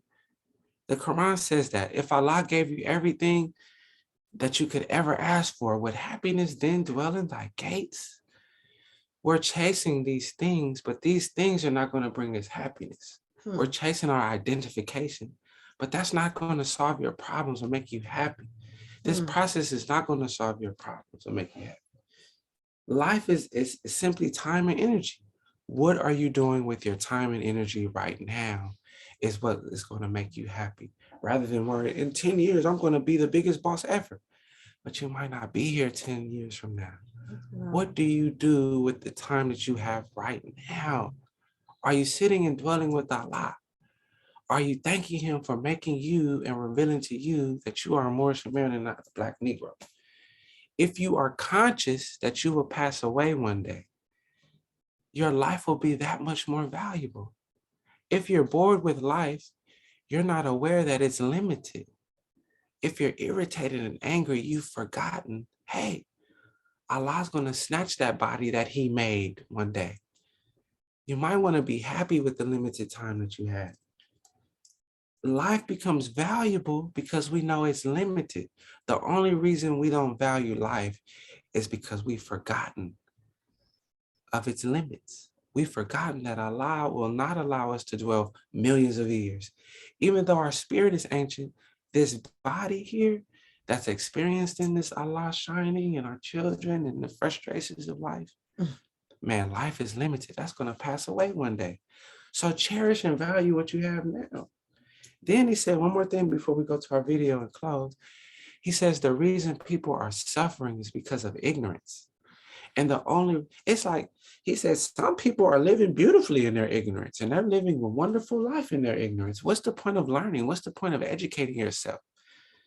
Then he said, the reason why you want to learn is because ignorance is bringing you pain and suffering. The less you know, the more ignorant you are, the more inevitability that pain and suffering is going to follow you. We must be aware that the reason why we study and we learn this Quran and we study the instruments of it and we praise Allah and we study what Noble Drew Ali brought us, because we're trying to get out of the ignorance of being a Negro and being Black. Because being Black and being a Negro is putting problems in our life. It's causing us suffering and pain. Why? We're not following these laws of nature that Allah has provided for us. We're not being that Moorish American that Allah has made us to be. We're not honoring the Father within our hearts. We're bitter and angry, and Allah's like, hold on. I gave you knowledge and wisdom. Why are you still dwelling in ignorance? And the longer you dwell in ignorance, there will be suffering and pain upon you. It also relieves us Moorish Americans from being scared and worried and, oh my God, this person is losing. Well, that's on them to step out of ignorance. We come to Sunday school so that we may wash off the ignorance and become better Moorish Americans, better human beings. So the limited existence we have on this earth can be that much more valuable and powerful. Islam. So we can be more happy. Islam. Okay, so that was Sa the Guru. Please check him out. He's one of our brothers. You see, he's getting 6 million views in a few days. The whole world is watching our brother. Why aren't we? He's a guru. He's wonderful. And Jesus taught in India, Africa, and Europe. Don't forget, they got them lessons too. We honor all the divine prophets. And Islam. Man, let's be beautiful and step out of ignorance and appreciate the limited life we have. What are you going to do with the time, the limited time that you have? You're going to be worried, or are you going to be in love with Allah? Blessing his children everywhere that you go. Islam. Okay. Islam. We was going to share a video of our. So we got blessed. PBS hit us up. Allah's the greatest hit us. And wanted to put one of our children on their show explaining how the produce of the city can help the inner city and help the community as a whole. And we just want to show you that with these blessings and this understanding and this character that we put on our children, the world would open up to them. They'll be invited into networks to talk about good things. You know, the world is respecting us because we have these morals and these principles. And now our children are going to be all over TV, all over, you know, the news channels and all of this, because we carry these ancient divine principles that all the Masons know about, all the 33rds. So we want to share this video on this blessing. Really today. Quick, you guys. She's I'm feeding, so that's why I don't want to be on camera, just for respect for, you know, anyone who don't want to see.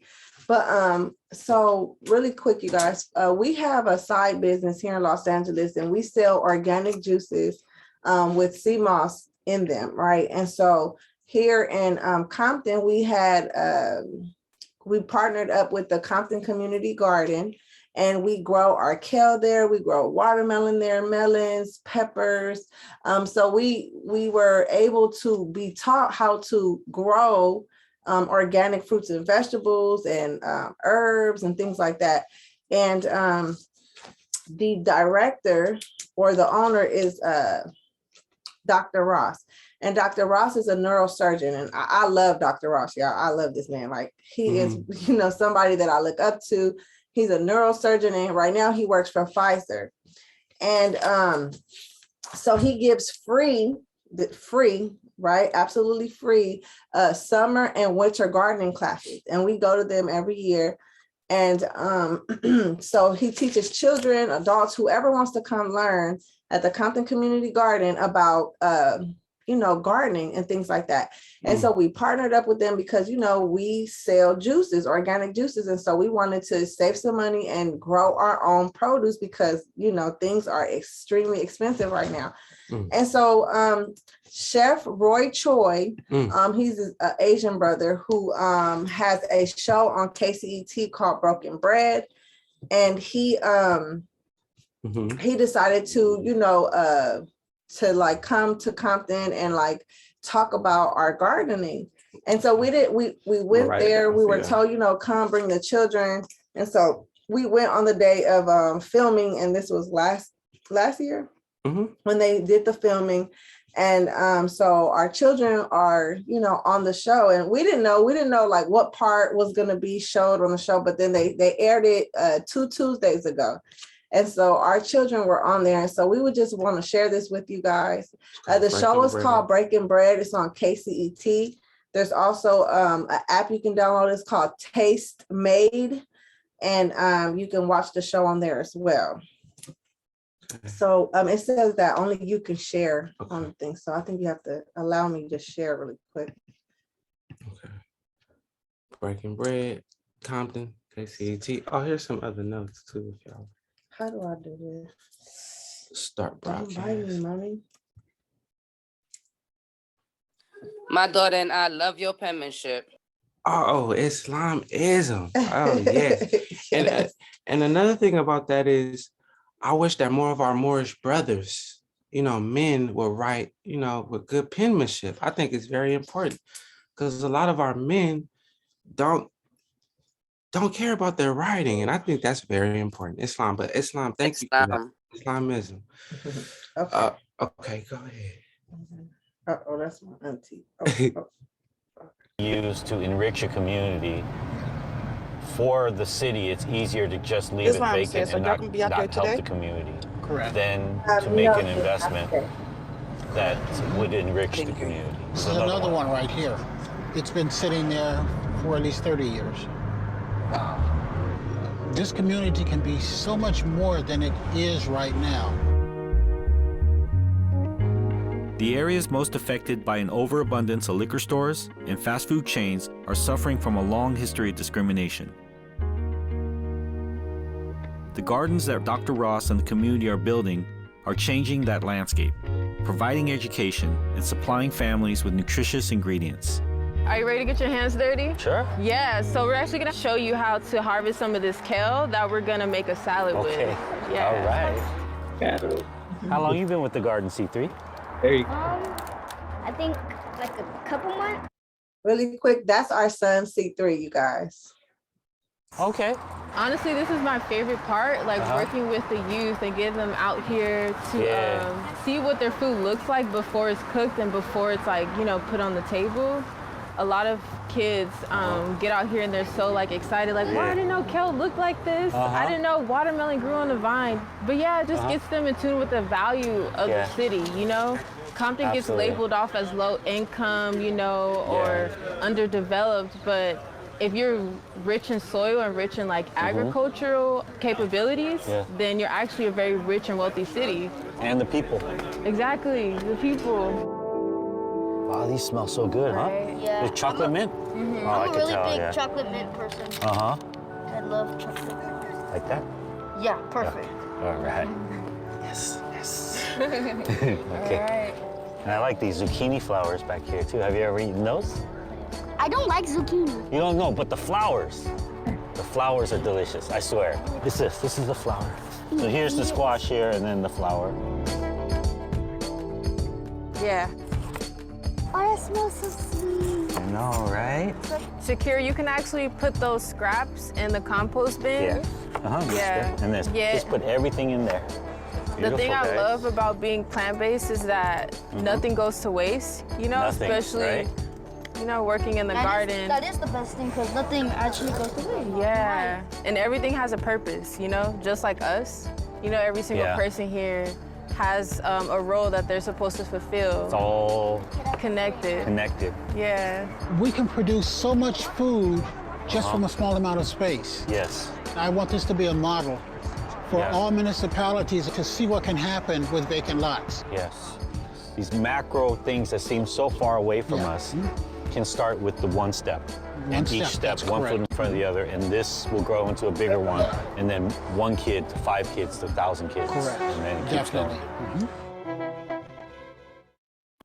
It's Macy's Big Home Sale with. All right, you guys. So I just wanted to share that really quick. That's just a little piece that our kids were a part of. If you've seen JL on the end, she had, I think, the 2 ponytails. That was JL. So that it was real short. But that was Dr. Ross, the brother that was talking. It's okay. That was Dr. Ross. And so I know some of you guys were asking, were we going to be out there today? Not today. We won't be out there. But if you just reach out to us, we'll let you guys know when we are out there. Summer's coming, so they will have, you know, the free gardening summer class coming up. And then you can also rent a bed, which is like, you know, where we're growing our produce at. I think it's $150 for the whole year. And then we all share with each other. Like if you want to go out there and get, you know, whatever, kale, whatever, you can come and get as much as you want. If you want some herbs, it's all free. As long as you pay your yearly subscription. And then you can go out there and pick as much as you want. And honestly, the Compton Community Garden is not that big. It's not that many of us. So we're always out there, you know, it's an abundance. Sometimes that stuff, we just put it back inside the earth because no one comes and, you know, takes from the garden. But we also give away food for free sometimes when, you know, we have an abundance.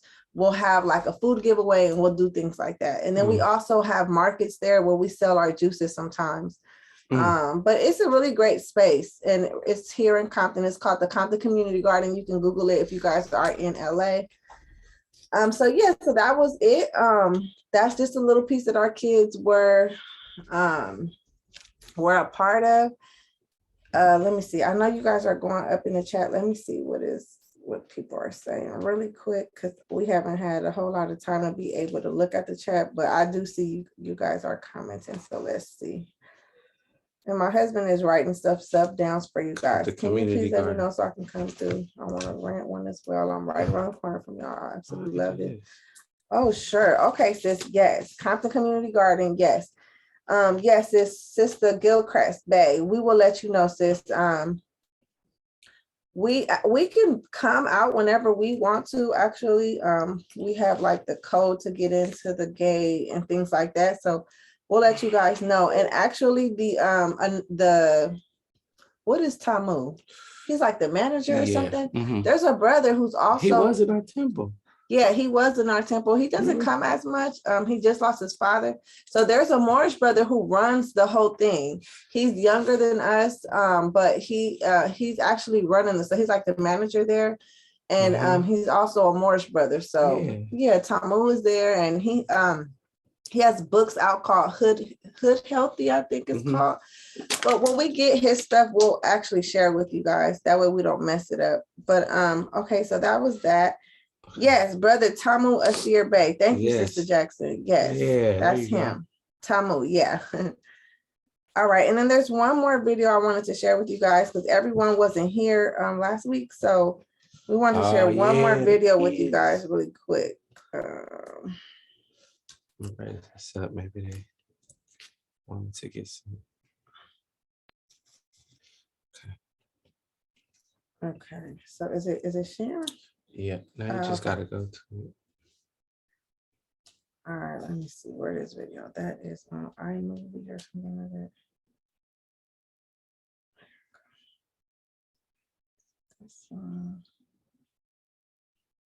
It is February 2022 in America.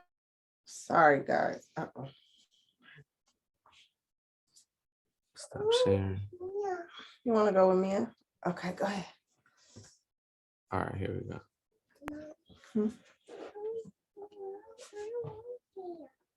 Okay. It is February 2022.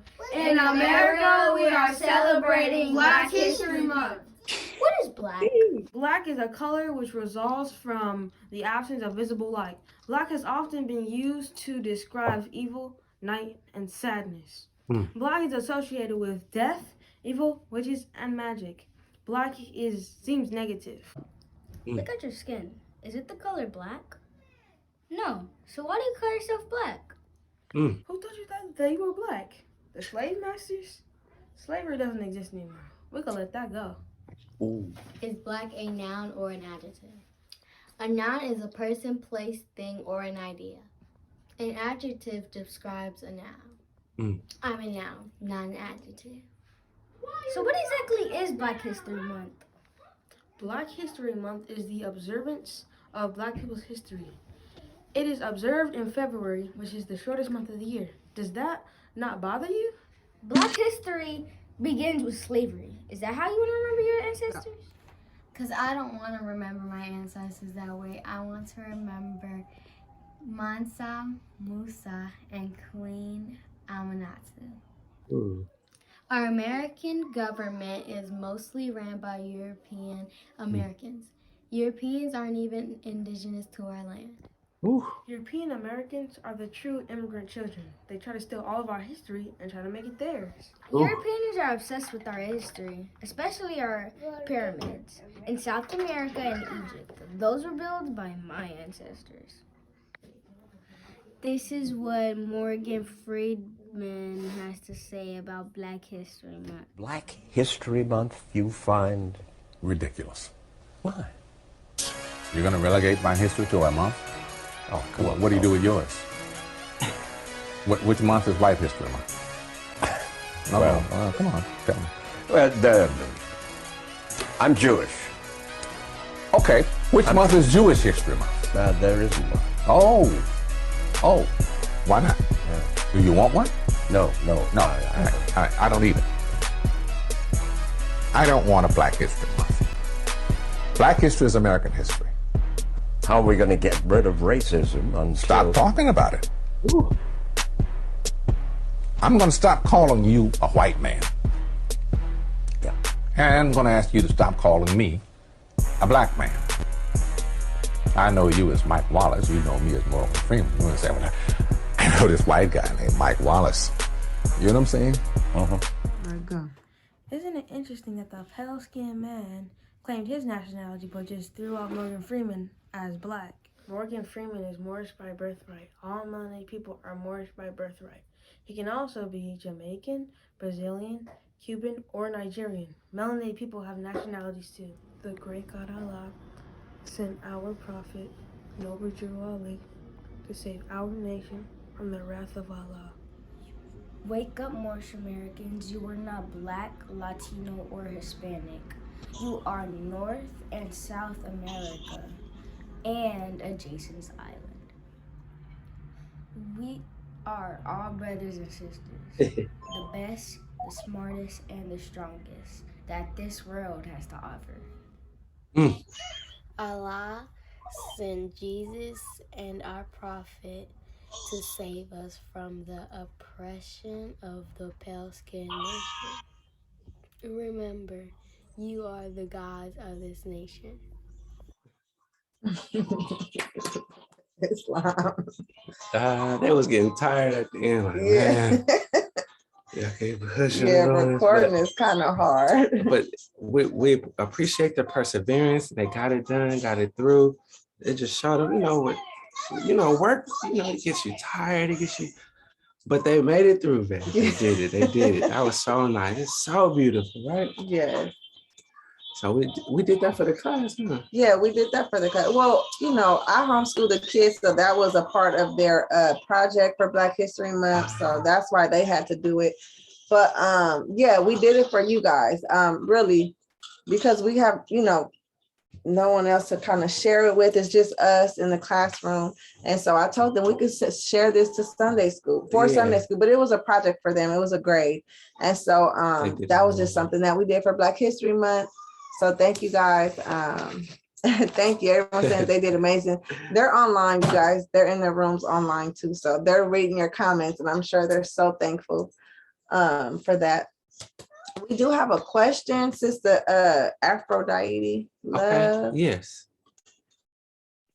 And so, thank you so much for your message. It's always very informative. Hope you know that I personally appreciate you all. And I just was thinking, how they keep teaching our children that the Native Americans came here first and all of that kind of stuff. And it's just really blew me away as I got, more into learning, getting older, that's not true. Like, wow, I asked a teacher one time many years ago before you beautiful young people were even alive, and they didn't do nothing.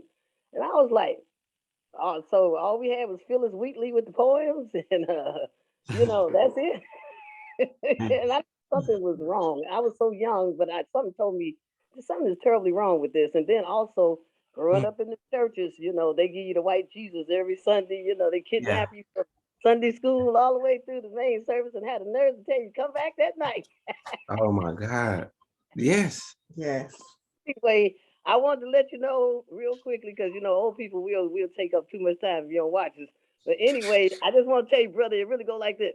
No one can tell us love. Hey, there you go. That's exactly the voice I was looking for. And this is what they should be preaching to the church. Thank you, Islam. That was wonderful. She did the pastor thing. And he had an organ. And I tell you is not a black. Islam. Yes, it's that energy. See, that would be me now if I wasn't a Moor. That would be me. Yes. You are not as a blacker. Because the great God. You be clouding. Yes. This is what they should be doing instead of, all of the whatever that's holding our people back at the time. It's unnecessary. Don't forget the preacher with the big false white teeth. Oh my God, the fake teeth. It's they're doing their job. And it's working because they got their business on every corner in the hood, and especially in Los Angeles. The pastor is popping. He's more popping than the liquor store. He's more popping than the laundromat. They're hand in hand. The pastors got all the mansions in the hood. Yes. Their houses is bigger than everybody's house. If you're a pastor, you got a whole kingdom. During COVID-19, everything was shut down. There was these big old mansion buildings closed. Yeah. So the pastor got the game. They winning. And obviously it's not working, right? Because we got churches on every corner, sometimes 2 churches on 1 block. You drive in LA, y'all, we have a church on almost every single corner. And I feel like it's not working. It's not working. Our people are still lost, They get $30,000 a head for the COVID shot referrals too. Yeah, oh yeah. They was out there with their big old vaccination sites, and if they still out there to this day. You drive past all the churches and they all got vaccinations here, free vaccines. You don't even have to be, a US citizen. It's free. Man. And it's kind of sad. And I always say, obviously Christianity is not working for our people because they still, in the streets game banging, they still in the streets dying, they still, we're the worst at everything. The blacks are the worst this, the worst that, the worst this, everything. The worst that. And so why do we keep funding these big old churches? And obviously it's on purpose, Man, to keep us inferior, to keep us dumb and ignorant. And so we're here to get us out of that. Praise Allah for, the prophet and his teaching, because we are not that anymore. So we hope you guys enjoyed. I'm gonna go through the chat really quick because I know you guys were in the chat and we weren't able to kind of acknowledge it. So the first one says, Naima and my nephew love the new hit from Gracie's Corner. Thank you guys. We try to share it is a new hit. Yes, it was. Thank you. Congratulations, Islam, everyone. Islam, the natural organic you is beautiful and divinely created. Islam. Yes. Islamism. We were an empire. Islam before Pangea. Yes. I don't know if it's the coffee, but the vibes are so high right now. It might be. It might be the coffee. They forgot we are domiciled. Going to tell them they came from the monkeys. Islam, that's the truth. They do tell our children that we came from monkeys in school. But in reality, that's their history. Yes, that's their history. And if we're sending our children to their schools, then that's what they're going to teach our children. Come on. Y'all came from monkeys Roger too. Bey said, what dinosaurs? Islam. They are still reconstructions. What slave ships? Okay. The energy, sis Tyler L. Islam, where? Islamism. We are standing on Africa. Red Sea is in our backyard. Islam. It was by design. They wanted us ignorant, but divine wisdom cannot be contained. Islam. I don't remember being born in a crayon box. I love that. The crayon box is such a powerful thing because that's the only place you can find your nationality. Black people got to go to the crayon box to find their nationality. Up there we go, next to the pink and the white. They have all these letters behind their names because they are taking oaths to that system. Islam. They will teach them their doctrine. Yes, they'll teach them their doctrine. Islam, sister. Islam. Praise Allah. To be honest, the Illuminati is in the church because they're the ones that's teaching our people all the evil stuff and not evil, but I think it's evil to keep your people in ignorance because they're always going to suffer. Yes. And if you're telling them Jesus is this European guy floating in the sky, that's evil. That's evil. People talk about the Masons is evil, but shoot, the church around the corner that's open to the public is way worse. Islam. Praise Allah says that's what we must do to rebuild our Moorish nation. Your mic is going in and out. Sorry, you guys. Our mic is going in and out. Islam, sister, you are an example. So true on all levels. Islam. I'm a doula and a nurse, sister. What? Oh. Sidner L, are you in California? I need to know. We got a doula and a nurse, you guys. Wow, she called. Islam, we're gonna have to get with that, sis. Islam, I couldn't push on mute. Yeah, I'm in Sacramento. Oh, okay. In Sacramento. So yeah. That's not far.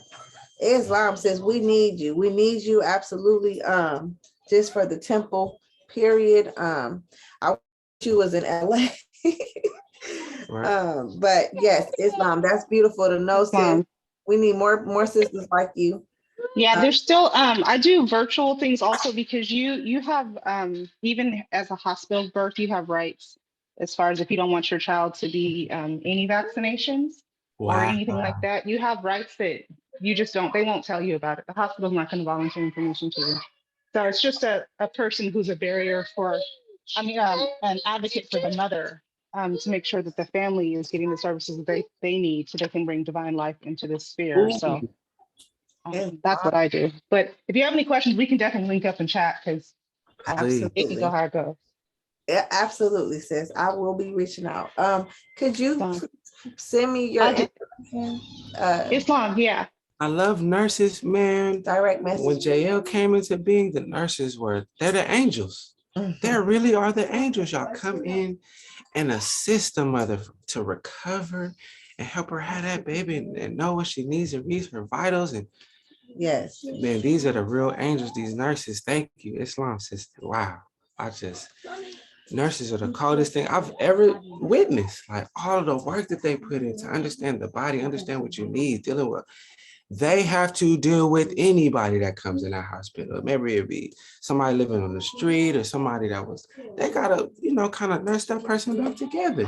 Wow, Islam to nurses and doctors, y'all are the coldest, the most amazing. All right, Islam. Sister Gilchrist Bay absolutely says we will get there. Islam.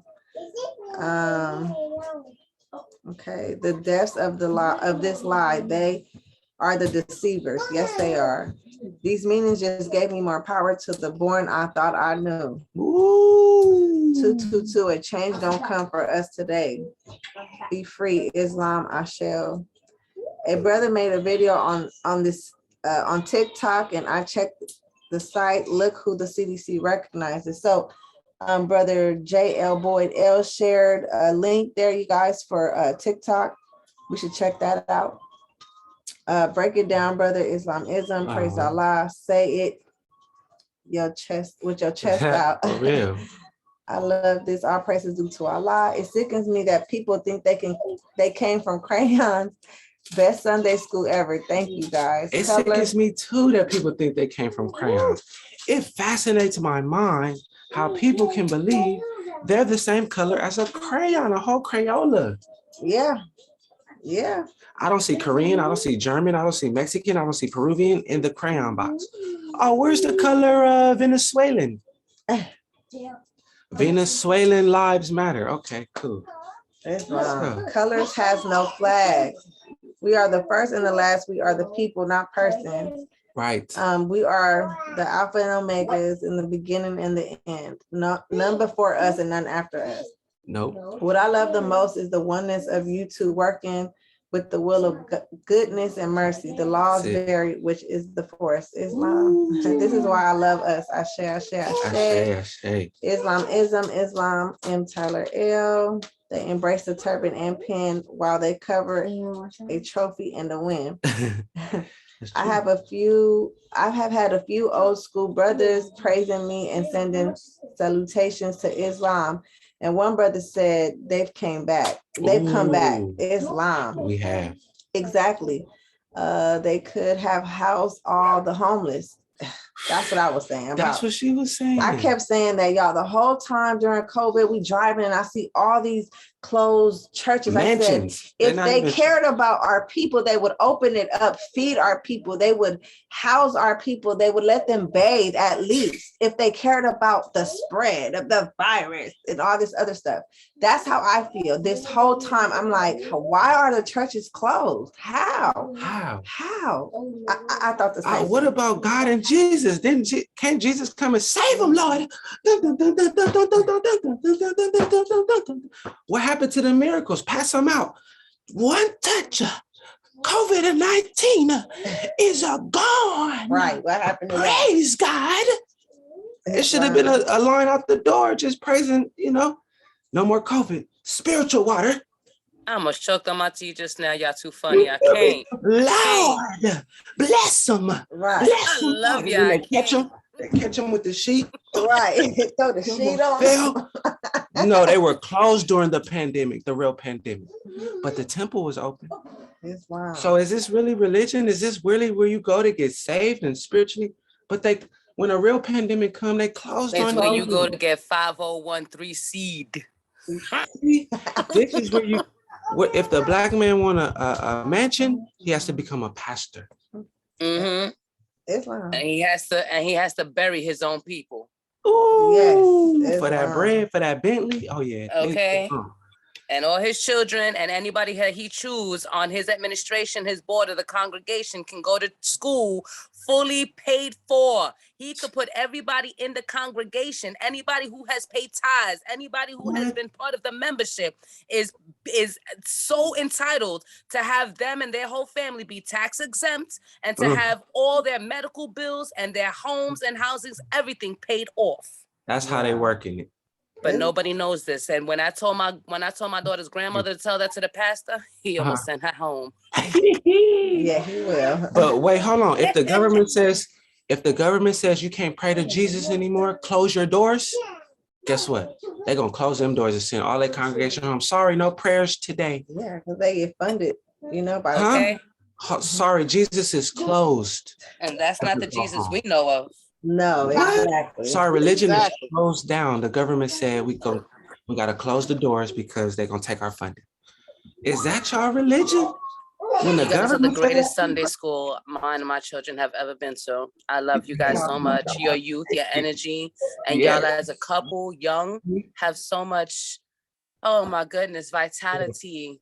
And just, I'm in awe with y'all. I love y'all to pieces. I'm signing off right now because I'm a cry. Mwah. Sure, we got Islam. Yeah, we gotta go, you guys. I was okay. Before we go, can I just piggyback?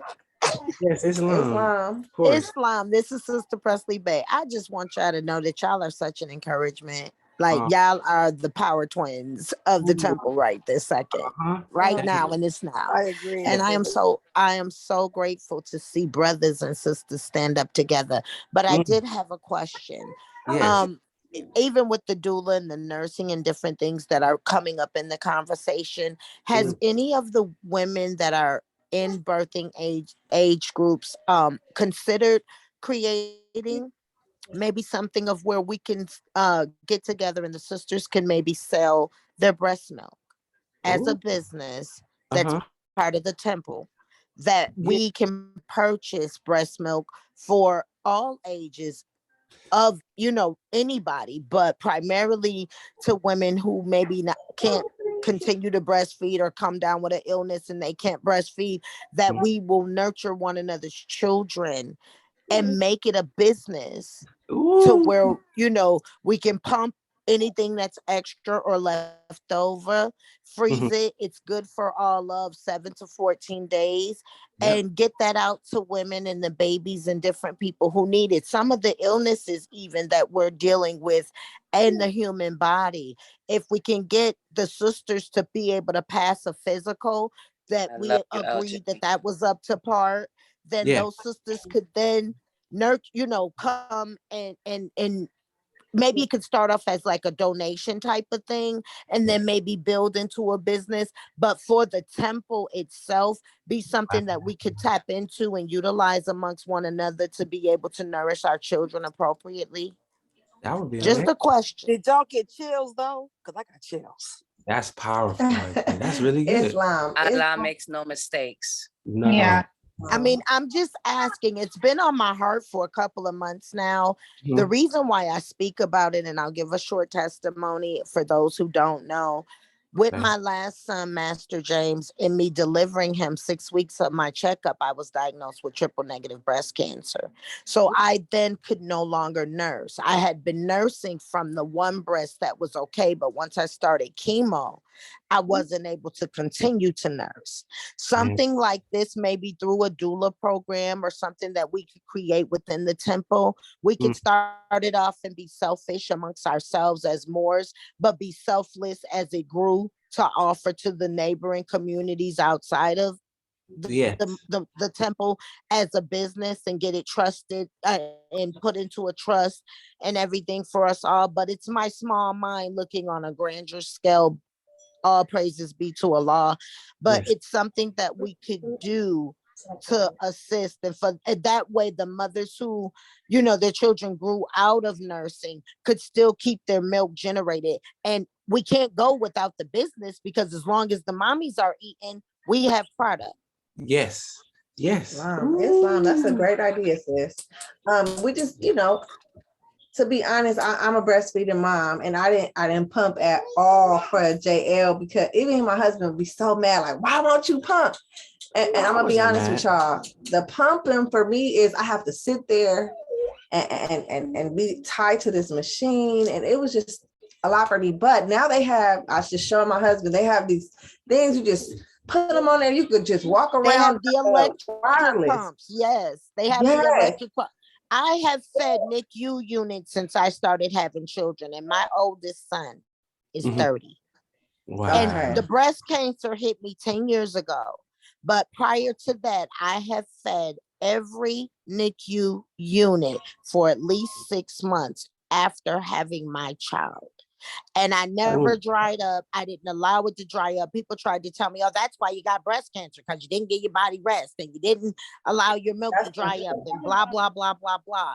But it was a ministry that I didn't even realize was a calling on my life that I did, just because my oldest child was born in 91. And in 91, we were in the crack era, and there were so many crack babies in the hospitals. And even though I took my baby home and I stayed holistic, my heart wouldn't allow me to not go back and support those babies left behind. So I became a wet nurse to those babies. I allowed my body to be tested so that I passed the, make sure I'm healthy, eating right, everything like that. One of the lactation nurses, she stopped me before I left, and there was a baby that had just been born that was an AIDS baby. And she said, Miss Presley, this is not part of our protocol, but I would like to just ask you, because there's so much vitamin and minerals in your breast milk, for the milk that you've pumped for your son, can you allow us to keep that? And you go home and continue to feed. And that sparked me. And I just started pumping, and all that BJ wouldn't eat, I took to the NICU unit. And then there was 10 years in between him and my daughter, Michaela, who's now 20. And in Cincinnati, I fed the children in the NICU, in the mother's ward there. And so I was halted with Master James on not being able to do it due to the breast cancer. But I truly am calling my cells back to me. I'm going to be having some surgery soon, but I'm going to regenerate somehow, some way, to be able to feed a nation, because that's what mommies do. Yes. And if I can't do it physically, then I'll support the sisters who can do it physically to get it done. And your garden would be a great way to even assist in that, because the sisters could literally get the vegetables from you all, which we know would be organic. They could eat that, and then here we go with a cycle. And as long as we're eating, we're nurturing. So it's just something to consider. And thank you for your time. Islam. And we've talked about this before. Yes, we have. As far as like the fascinating parts about breast milk and how infinite it is, and how it just keeps flowing. It's always ready. It's like, it's just like the heart. It comes from someplace else. This is what I believe. The breast milk is not of the woman. It's created within the woman, but I don't think it's the substance of the woman. Why? Because it's infinite. It's always being produced at all times. It's being created right there. It's like a whole laboratory where the breasts are. And then the most fascinating parts and things we have to watch out for as far as breastfeeding is the breast milk is chemically designed to fit that specific child. And the funny part about it is, I've noticed, and we've done studies, if the baby is in any kind of turmoil or distress or mental sickness, the breasts begin to chemically arrange the milk to suit the situation that the baby is in currently. Let's say it's emotionally upset. The breast get the, and then it produces this milk to assist in the need of the baby in that moment, which is so fascinating. It's like, wow, Allah is the coldest. If the baby has injured itself, the milk get to tune in, and then it produces a milk that will suit the antibodies or the problems that the child You has can gone be through or away hurt from your or child. You can be somewhere else. Like I could be at the grocery store. If my milk starts to leak, I know, oh, okay, hold on, something's wrong with JL, or she's hungry at this point. yes. And I can call, baby, she crying. Yes, how did you know? Oh, my milk is starting to leak. And this is something that people just, science can't explain. How does your body know that your child 20 miles away or 5 miles away or whatever needs to feed at this point? And it's because we're connected. And the breasts begin to, again, they step up to the situation. Oh, the cry, the ears hear the cry up. I'm hearing, she hurt her left toe, and then she's mad because she's looking for, and the ears will take that information, transfer it to the breast. All right, breast, we need this kind of chemical, and it's ready. And I'll be so fascinated, like, medicine can do this. Nothing. They tell a psychologist, cause flu shot. Breast milk will suit the situation immediately. Mm-hmm. This is the connection with Allah. This is the most fascinating part about breastfeeding, the ability of the woman to adjust the chemicals within the milk to fit the situation that whatever, let it be two child. This one gonna handle that one, this one gonna handle that one. You see how amazing Allah is and how amazing breast milk is? And I'm glad she brought it up because we should. Yeah. And then we can have women thinking, okay, I got this baby. Let me talk to me. Oh, you're going through this, that. And then the breast begin to arrange and divide and chemicals and cells. And now the situation is solved. This is why the baby always, mommy, because it knows that body is going to give me exactly what I need in a moment. I'm a little scared. Hit me with some anti-scare chemicals. I'm a little worried. Hit me with some antidepressive chemicals. Mm-hmm. That is the amazing part about women and the body and the breastfeeding. Again, the ability to soothe and give the baby the necessary chemicals that it needs instantly, instantaneous, without fail, without, I've run out of milk. Excuse me, just think. For people who are dealing with like colicky babies, the sickness, if we're taking the powder and the elixir that we're having at the temple that cleans and purges our bodies, and the women who are doing the breast milk program to help support, do you know we create a immune system in these babies that will not need the jab because they'll be getting the cure to it in the milk from the mothers who are donating already. So now we eliminate having to get shots. We eliminate immune system checks. As long as you have drinking from the milk of these mothers, you are automatically getting this. So your pineal gland will be activated. Your frontal lobe will be stronger. Your ability to use your right brain prior to even know that you have a choice in either side of your brain will automatically be activated. This is giving our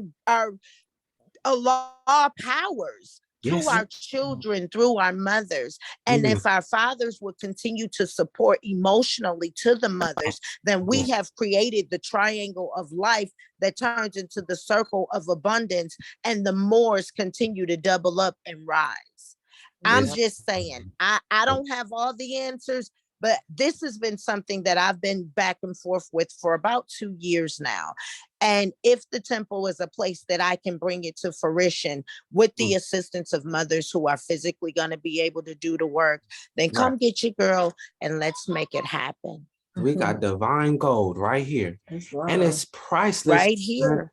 It can come to an end, like she can, stop having it. So it's like very precious. And thank you for that. Can you imagine how many sisters who have been sick with endometriosis or uterine cancers, if they could come and get a cup of your milk, sis? Especially and order your milk by the gallons, and we could even make it economic to where milk can go back to being a gallon for $2.50, and we won't have to worry about the chickens and the cows and the goats and the fur and the whatever comes up out of that stuff. We could literally be in supply and demand and exchange, and you know what I'm saying, create this where the children won't be shamed to take the medicine, and we can remove the booby for the cup and do it in copper and gold and silver, so that we can even digest those minerals as it sits and waits to be used. Energy doesn't care who uses it. It just wants to be used. Let's create healing energy. Let's do it. Ashe. Islam. Islam, brilliant. Islam. That's a brilliant idea. That's it. I just got to give me some of those electric, the wireless. Because I'm telling you, I got 5, 6 children, so it's just a lot to sit down and pump for me. But Sis, this is not an unk for you to bear alone. This is a message to all of us. mothers yes. who are lactating and in All a position to do so.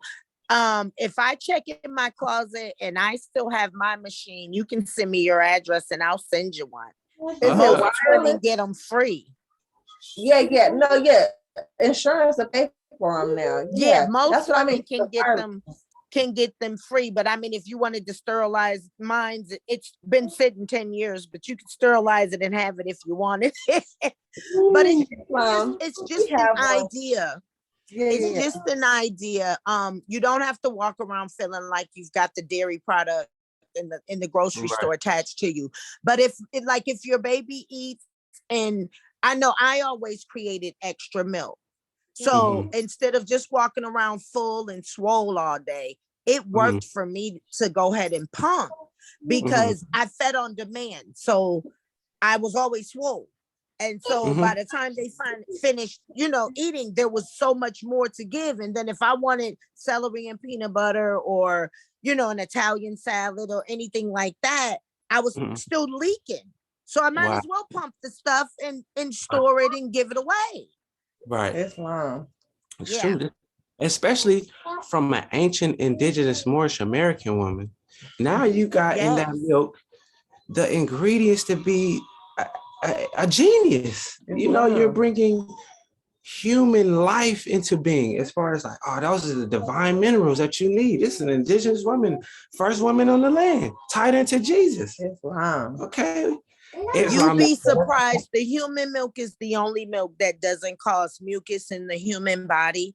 So this is now where you can enjoy your oats and your hot cereals and your grits and your different stuff. And guess what? When she's in proper homeostasis, her milk is sweet. So you don't need sugar. No. I used to give it to my grandfather to take down to the old folks center, and they said it made them feel better. I don't know if that's true or not, but he used to use it in his coffee, and the lady started baking with it. So this is something I know can become a community. And what's special about community is that we have common unity.